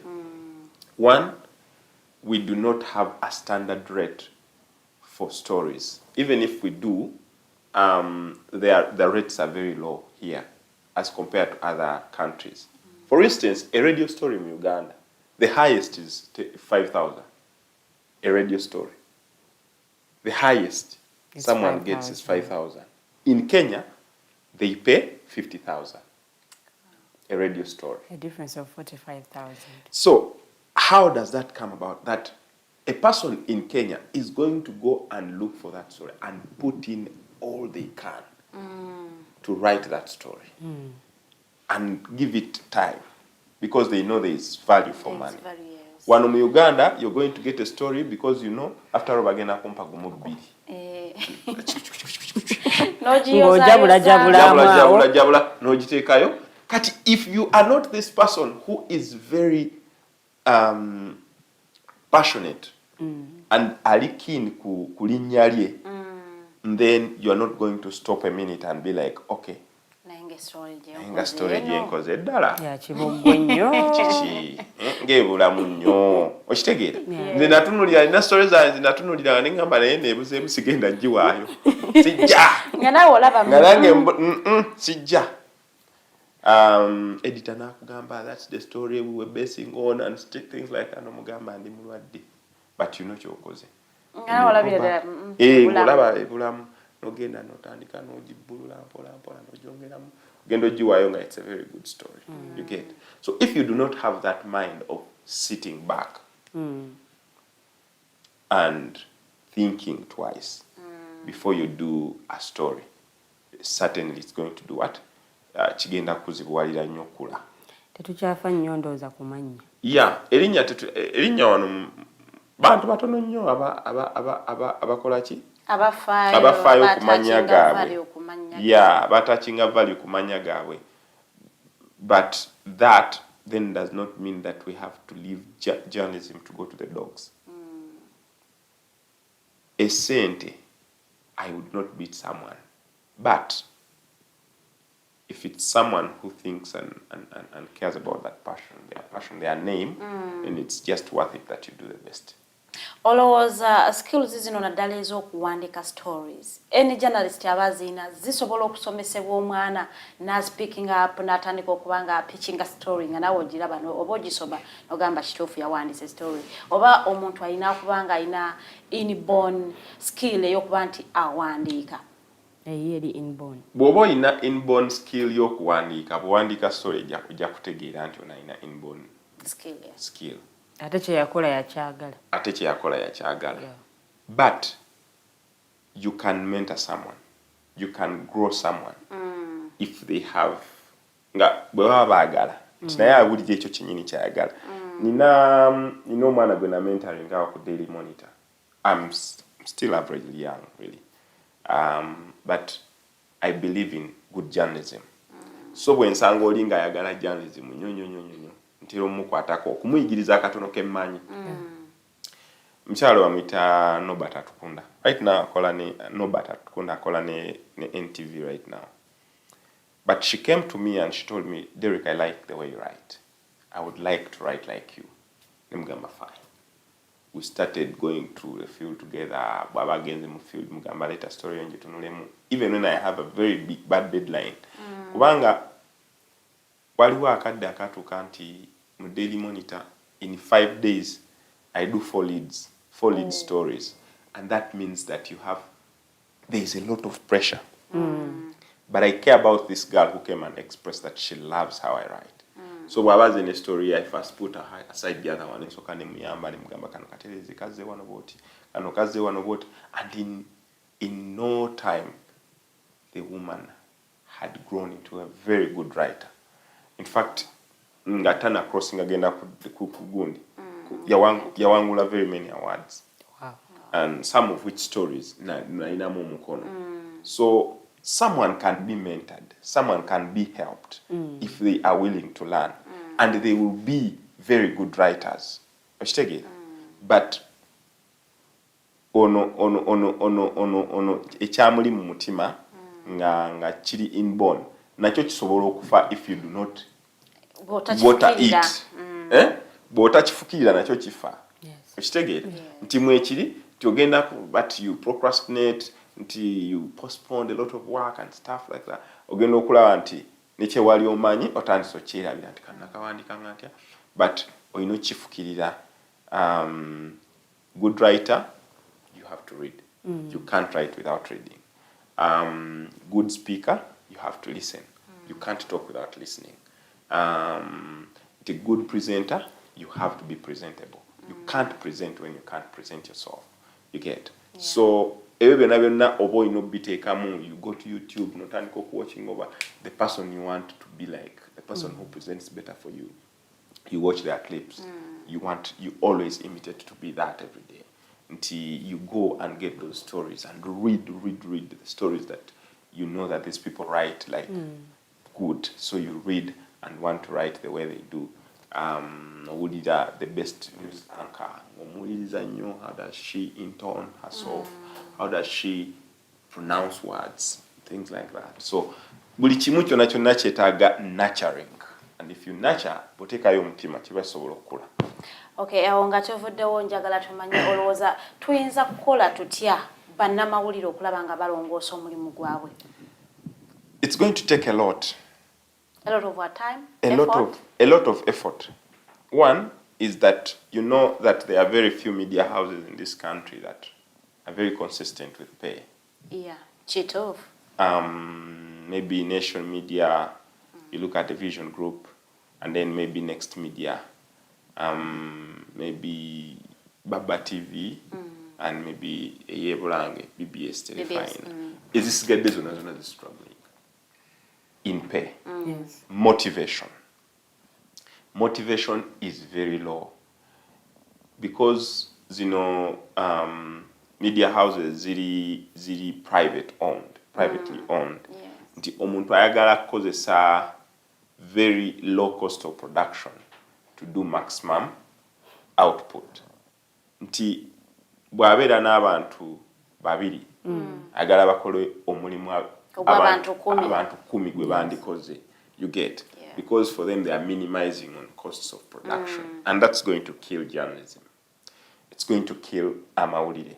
So if we want to liberate the journalism career or help it grow, is one, the media houses have to have minimum standards that they follow. Two, bannamawulire niba banaatuwa ssente nga naffe omutima ogukuza amawulire teguliimu, then it's going to be for nothing.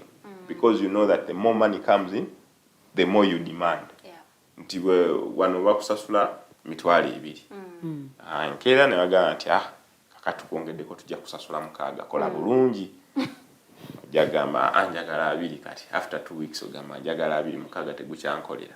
Kitegeera? So we need to be passionate about our work, but also do very many fresher courses. And you have to upskill yourself.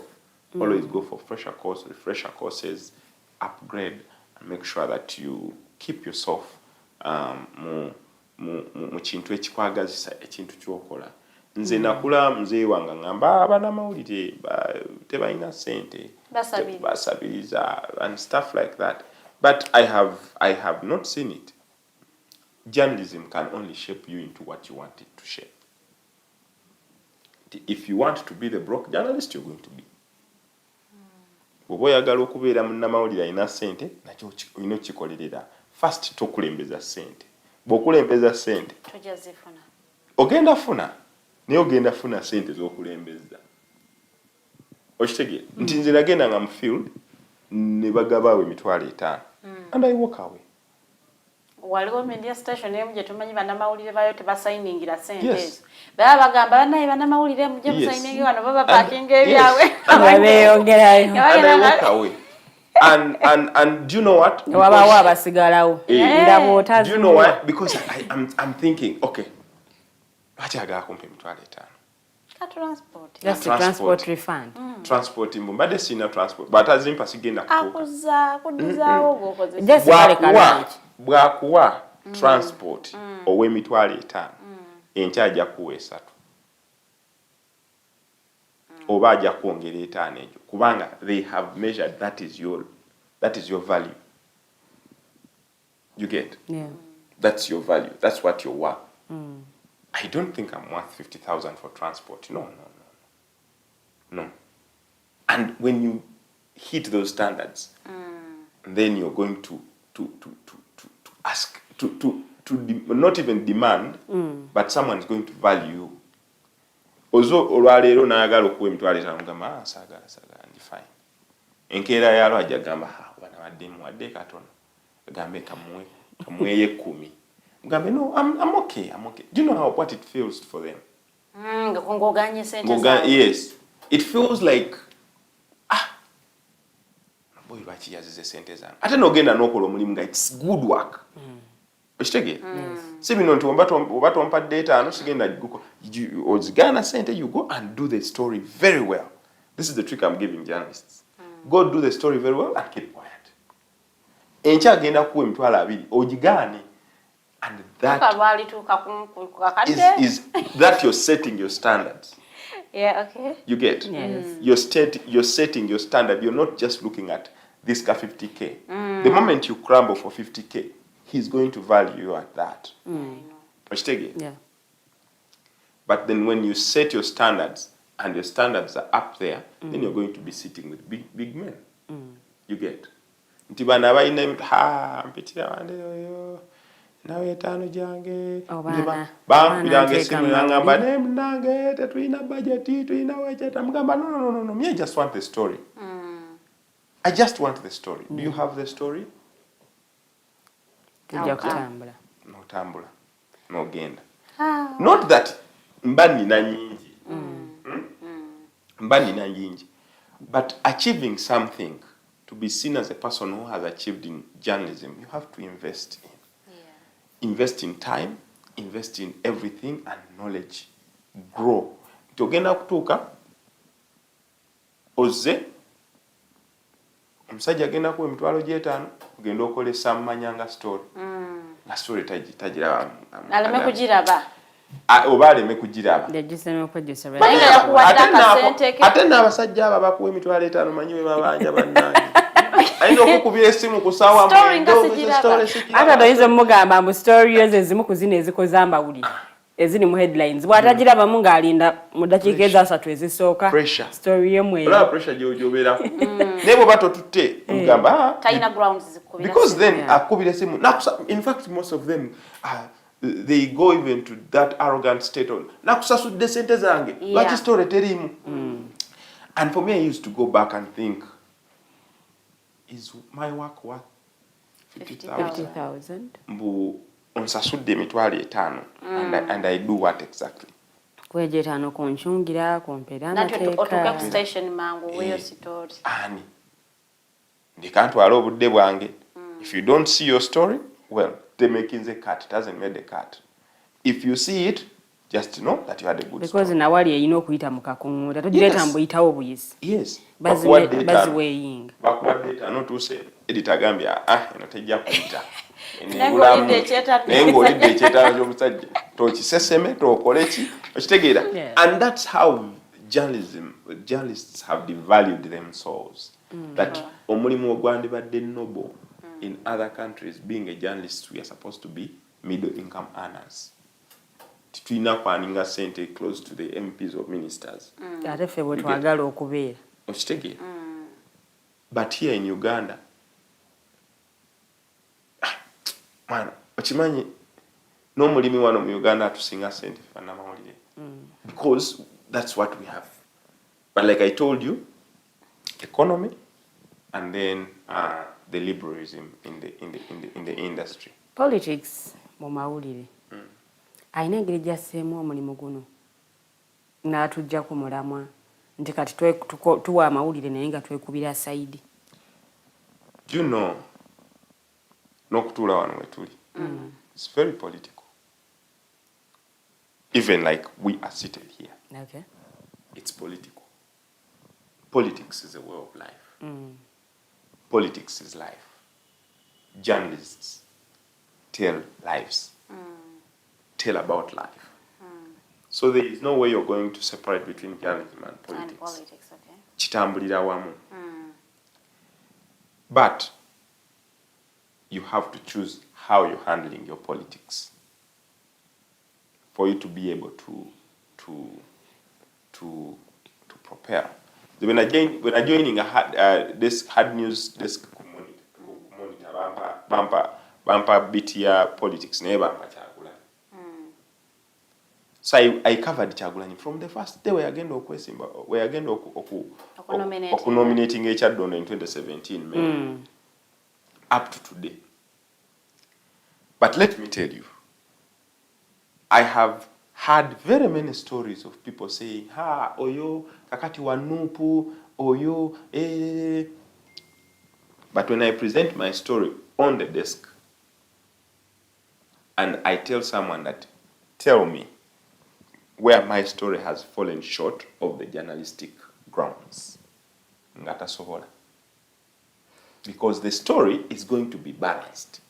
Story egenda kubeera ne that balance. Ng'ogira nti teri mu kyekubirira nti ogitunulako n'ogamba yeah, this is what exactly happened.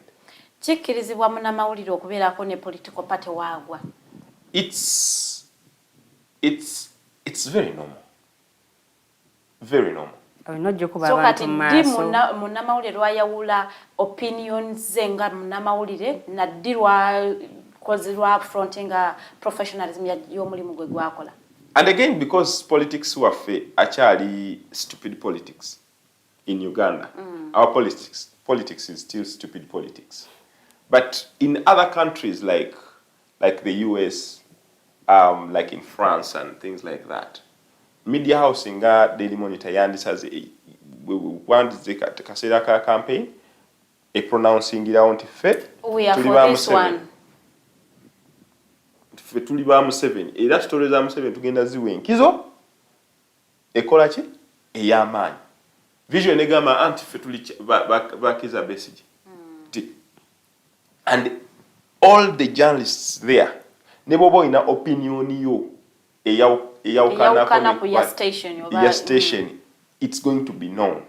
Nti for me bwe nkugamba nti nze amazima mpagira Kyagulanyi, bwe mba nkyazizza nga njagala nga ndi mu kuinterviewinga President Museveni, he is going to be prepared. He is going to know the kind of person that he is facing. The problem with Uganda is that because our politics has not grown to that level, tulowooza nti okubeera ne political affiliation is very bad. It's not. The only thing that they teach you, and that's what I say that helped me in university, is how do you not allow your emotions, your opinions to override you when you're writing or speaking about that person. Nti bw'oba owandiika story, again, no one is going to see that this story has been tilted to the other side than it's supposed to be. Yes, omuntu amanya bumanya akimanya nti ono omwana awagira Kyagulanyi, but whenever he writes his stories zibeera balanced, and that's journalism, because we are humans. Yes. We are not robots as journalists. Naffe tubaako kye twagala, omutima gubaako kiki kyegwagala. Nanti oluusi tukisussa ne tukiteeka nnyo ku mwanjo, omutima gwaffe ne tuguteeka nnyo ku mwanjo. And that is not journalism. That is where we failed to make the cut. You get? Yeah. Until we have political affiliations, we have things that we feel we like, but when doing journalism, ekyo tekirina kubeera mu piece eno gy'owandiika oba mu mawulire bw'oba osoma. Do you think a Kyagulanyi supporter will host Mr. Museveni n'akola balanced show nga tateese emotions ze ku table? Then you're not fit for the job. First is you have to declare. And then when you declare, the person who is coming to face you knows and prepares themselves on the kind of questions you're going to ask and the kind of follow-ups you're going to ask them and how you're going to conduct the show. He prepares himself. But you, as a person, why have you called for this interview, for instance? Why have you called for this panel? Lwaki obayina kiki kyoyagala obafunamu? Then you have to detach yourself from NRM. Kati wabeerewo conflict of interest. Absolutely. Journalism teaches you to kill that conflict of interest when you're doing your job. If you fail to get it at that level, then you're going to misfire. Journalism teaches you how to tame conflict of interest. How do you tame conflict of interest? One, by declaring. Bagenda kuwa story mu newsroom, you tell the editor, and you have a right to tell them, no, I am conflicted on this story. I am not going to do it. I am not going to follow it. Nebakuwa panel no gamba, I don't think I can host that panel. That's journalism. No. Era journalist era bw'ogamba when you declare your interest, yes, boss bona akugoba your right to sue them. Part of journalism is such that you are as open as possible. Eyo story, for instance, eyo story erimu muzeeyi wange ali mu kulwanira ttaka n'omuntu omulala. Sigenda gikola because that's my muzee. I'm going to take sides. I am going to take sides in that story. That's journalism. Kati ethic ya impartiality wanejiramu wakubanga otugambe nti unzikirizibwa okugamba nze mpagira wano. Now, and that's what I'm talking about, declaration. You get? Bo declaring chiba chikuyamba in either to stay away from that story or whenever you see and are writing that you are going overboarding away kuba mugamba mbadde mpiseewo mbadde ntandika okusuka okitegeera. So that's where declaration helps, but bochikipinga mutima gwo, then it's going to override you because after all no one knows. You get? You have not shared your... But journalism is such that you declare when you have conflict of interest. And that is what helps you as a journalist. Ekyo ekintu bantu batono nnyo abakikozesa by the one mu ggwanga. Especially by journalists. Waneno olaba show n'omanya host wagwa. Oya ina kyageza okuyisa. Aina kyayisa oba kya nze all my life I've been called a noob supporter and things like that. But are you a noob supporter? No, I'm not. Okay. I asked Ofono Pondo the other day. So he was breaking names. We were while we were releasing the media indices on violations against them, HRNG. So now in his speech in our nonje manyi wagwa, no manyi wagwa. Nawe nakutwaliramu. No. Ndikati nemubuza hanze ngwawa. Ngamba go buza. When you find me, you call me Ndugu. And yet many people, because I cover Noop, many people would easily think that I'm would affiliate you to know. Yeah. Kati because bwasoma stories zange tafunanga muko bias. Asoma story ngeri balanced. Even if I had the heart of supporting Noop, then I do know how to manage my conflict of interest. But because again, like ngabe nagamba nti wano mu Uganda, politics wafeta nakula. Politics hasn't grown that people appreciate politics from whichever angle. In Kenya, we know that Citizen had a candidate. NTV had a candidate, and they would crumble. You get? Yeah. You know, they would struggle. Mawulire anti bano bali mu kuyomba and things like that. But because they have taken a side and everything is very distinct, and that's where politics and democracy is growing. Here, where there is no democracy, goluvayo no government agenda tandika boss oyo mwana mugobe bakubaninga ku bintu ebisinga okitegeera mwana mugobe abera atyawo ngate wa because our politics is still stupid politics. But in countries where politics is grown, there is no problem with you declaring what you like. There is no problem. But here, you have to weigh your options very, very, very well. Ate nengo yetumala gagenda kunopongo oli mu yero. Auntie, because of bayinza n'okukuba. Interview. No, because of our stupid politics again. Because of our stupid politics. Kino kyekiviiriddeko ne bannamawulire okubanga amawulire ge tufulumya ga kibogwe ebirimu propaganda oli alina bias ku gundi blackmail and all that. Yeah, because you are easily buyable. Someone can asobola okugula saawa yonna.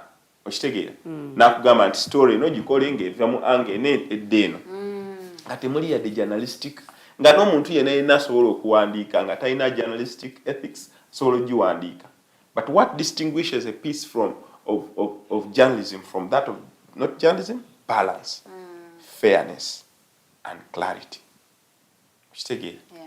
So in most cases to fall in the short of that, because bannamawulire b'ennaku zino bagoba ebintu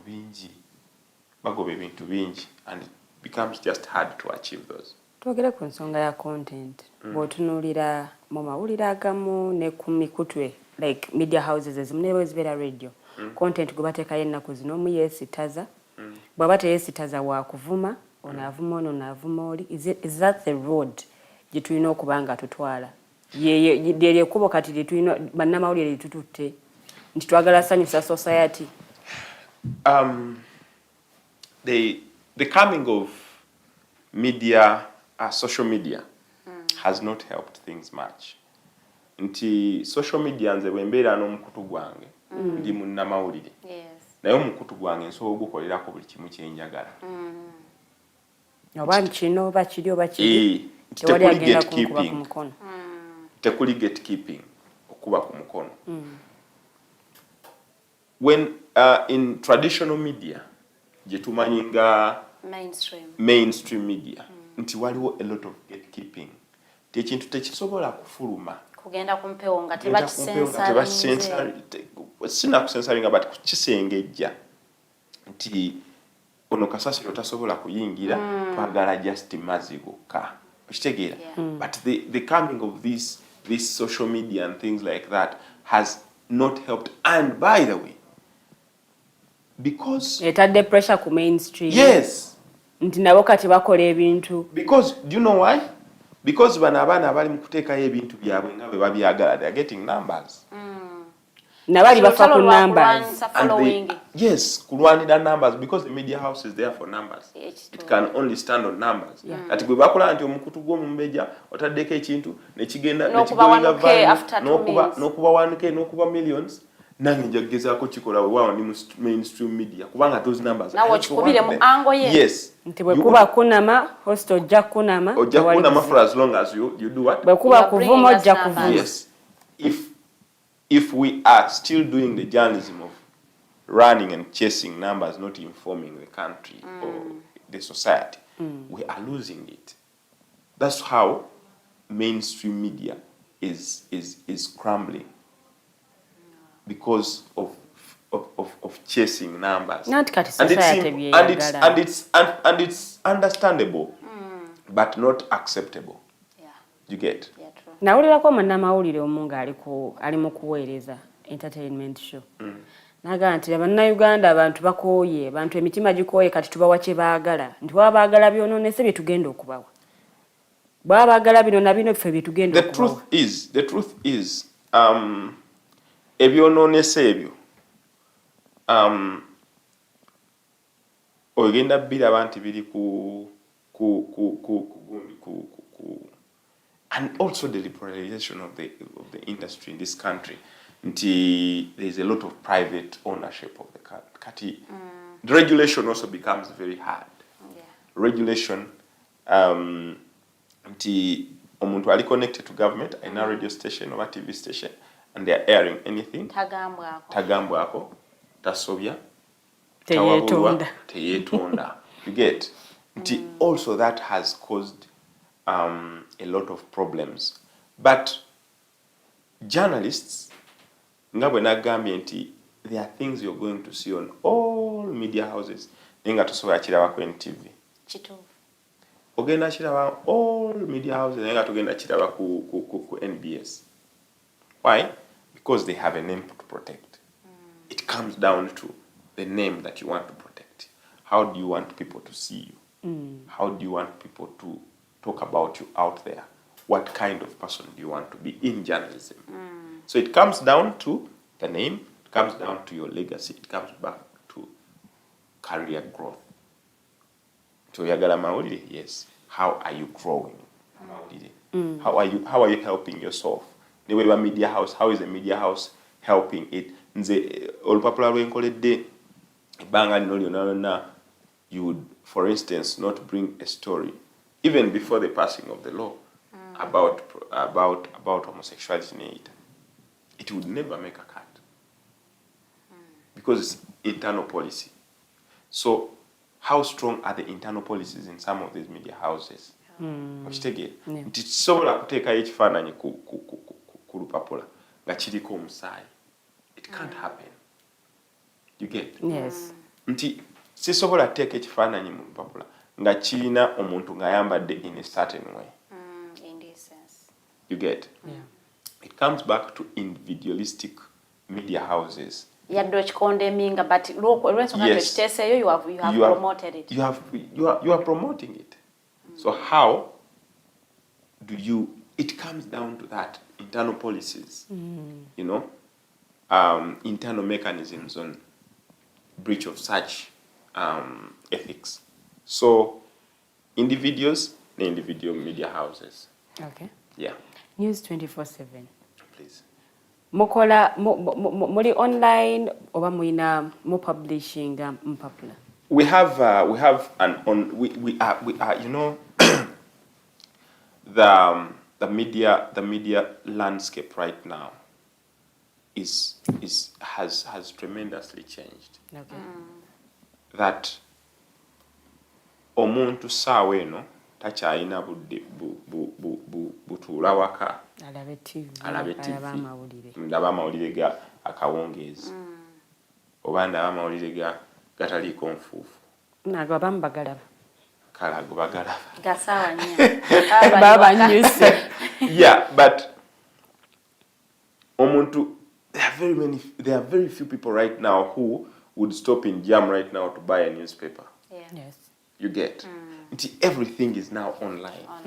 So aba News 24/7 kyetugezaako kola nti we want to bring this news and everything that is interesting for you to your doorstep. Woli oba mu office oba ki nti olaba nti abantu tebakyawuliriza radio ennaku zino nti oteekeko radio, you only listen to your radio in the car. Kati ffe twayiya ne tugamba kakati mwe temwagala kuwuliriza radio sekyo ne mwagala nnyo omuziki tuguteeka ku Twitter Spaces.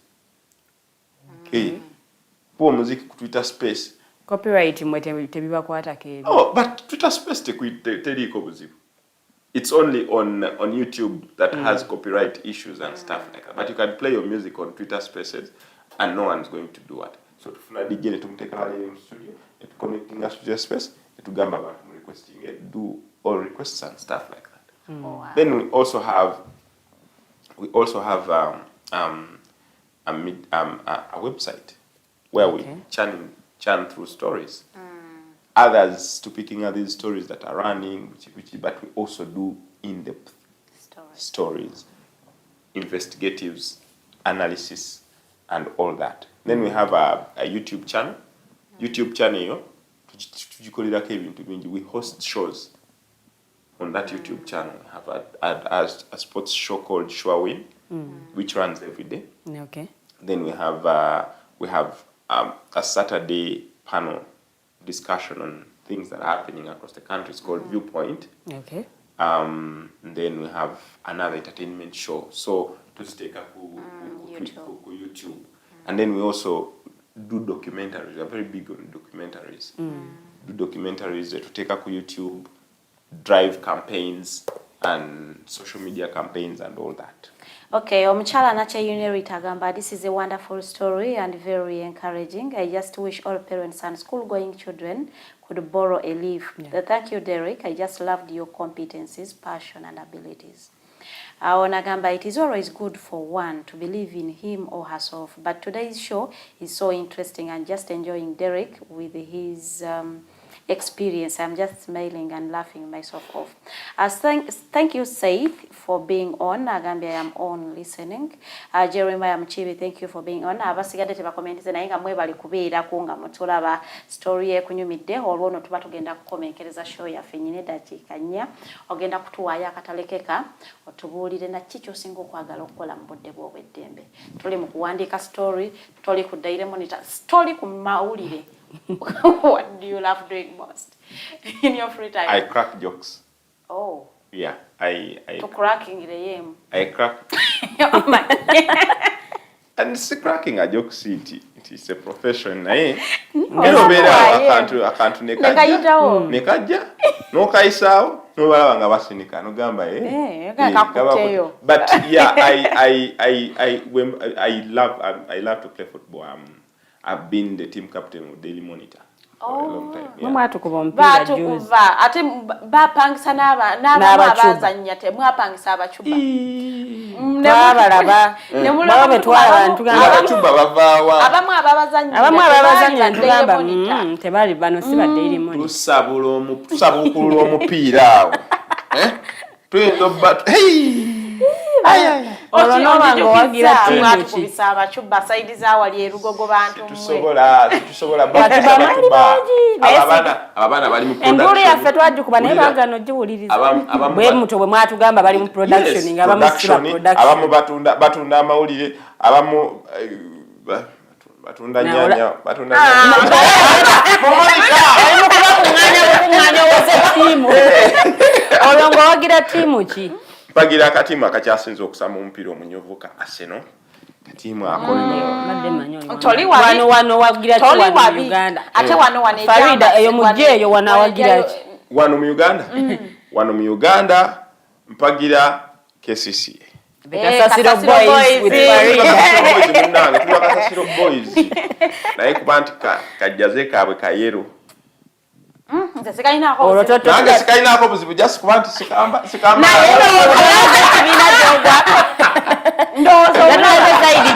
totulaze saidi jo ate omukulu yabogerako abantu mwe abaddeyo monitor agamba mulina kyekubirira era tabangala atuyombesa nnyo just kubanti naffe just tubeerawo tugenda okulaba namwe mwesanga tetwagala mwesanga mwekubidde saidi mwesanga tuwandise byatayagala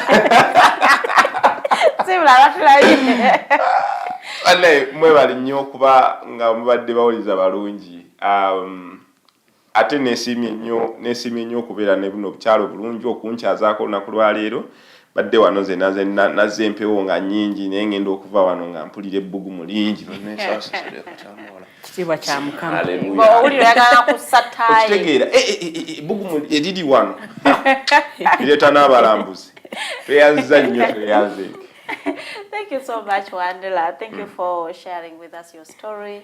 We are very delighted that Faba soso kuwulira story yo. Mnayo omukisa Faba tambula nago. Njagala okwebazamu akensoso show yange nyina wano ba intani. Era nsubire badde lesson eri ba intani abali waneno nti twogedde ebintu bye bayina okutegera because gwe mulimu gwe bayingiramu. So thank you so. Tombuzi zako kubyemiggo. Nawe mbadde nawe bakukuba emiggo. Nze bankwata n'okunkwata. Bankwata ekalangala. Gwe wavaayo oti? Nze ndi munene nawe bakwata enjovu ne bagiteeka mu kadde. Ekyo kibadde statement okubya ennyo ndowooza. Bisize emikono ebiri. Oli munene ku bakukwata?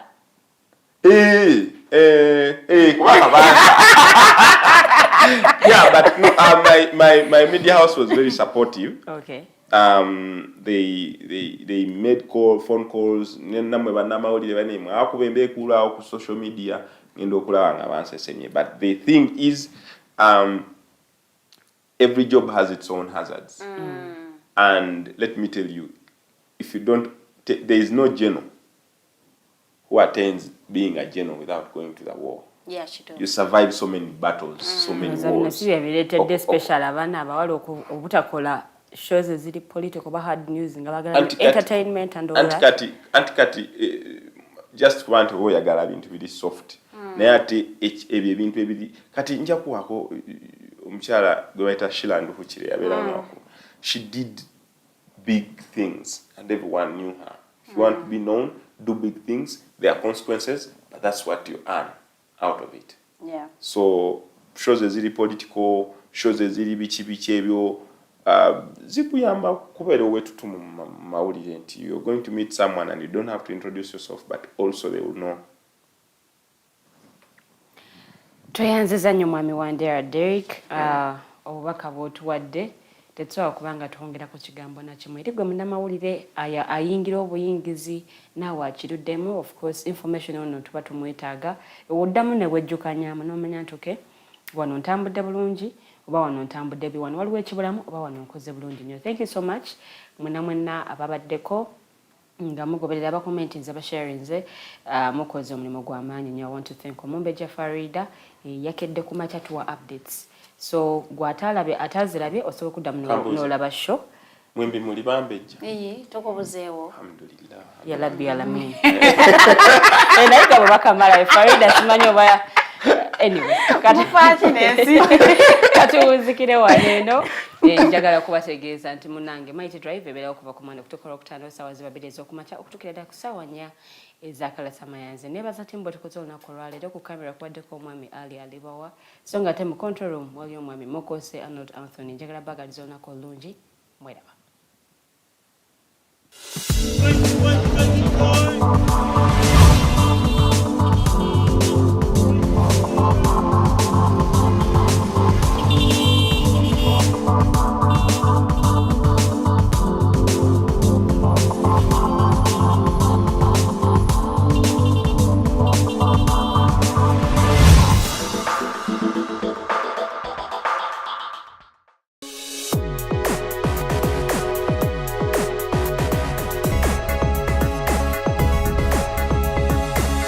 The Alternative Digitalk. Real issues, real talk.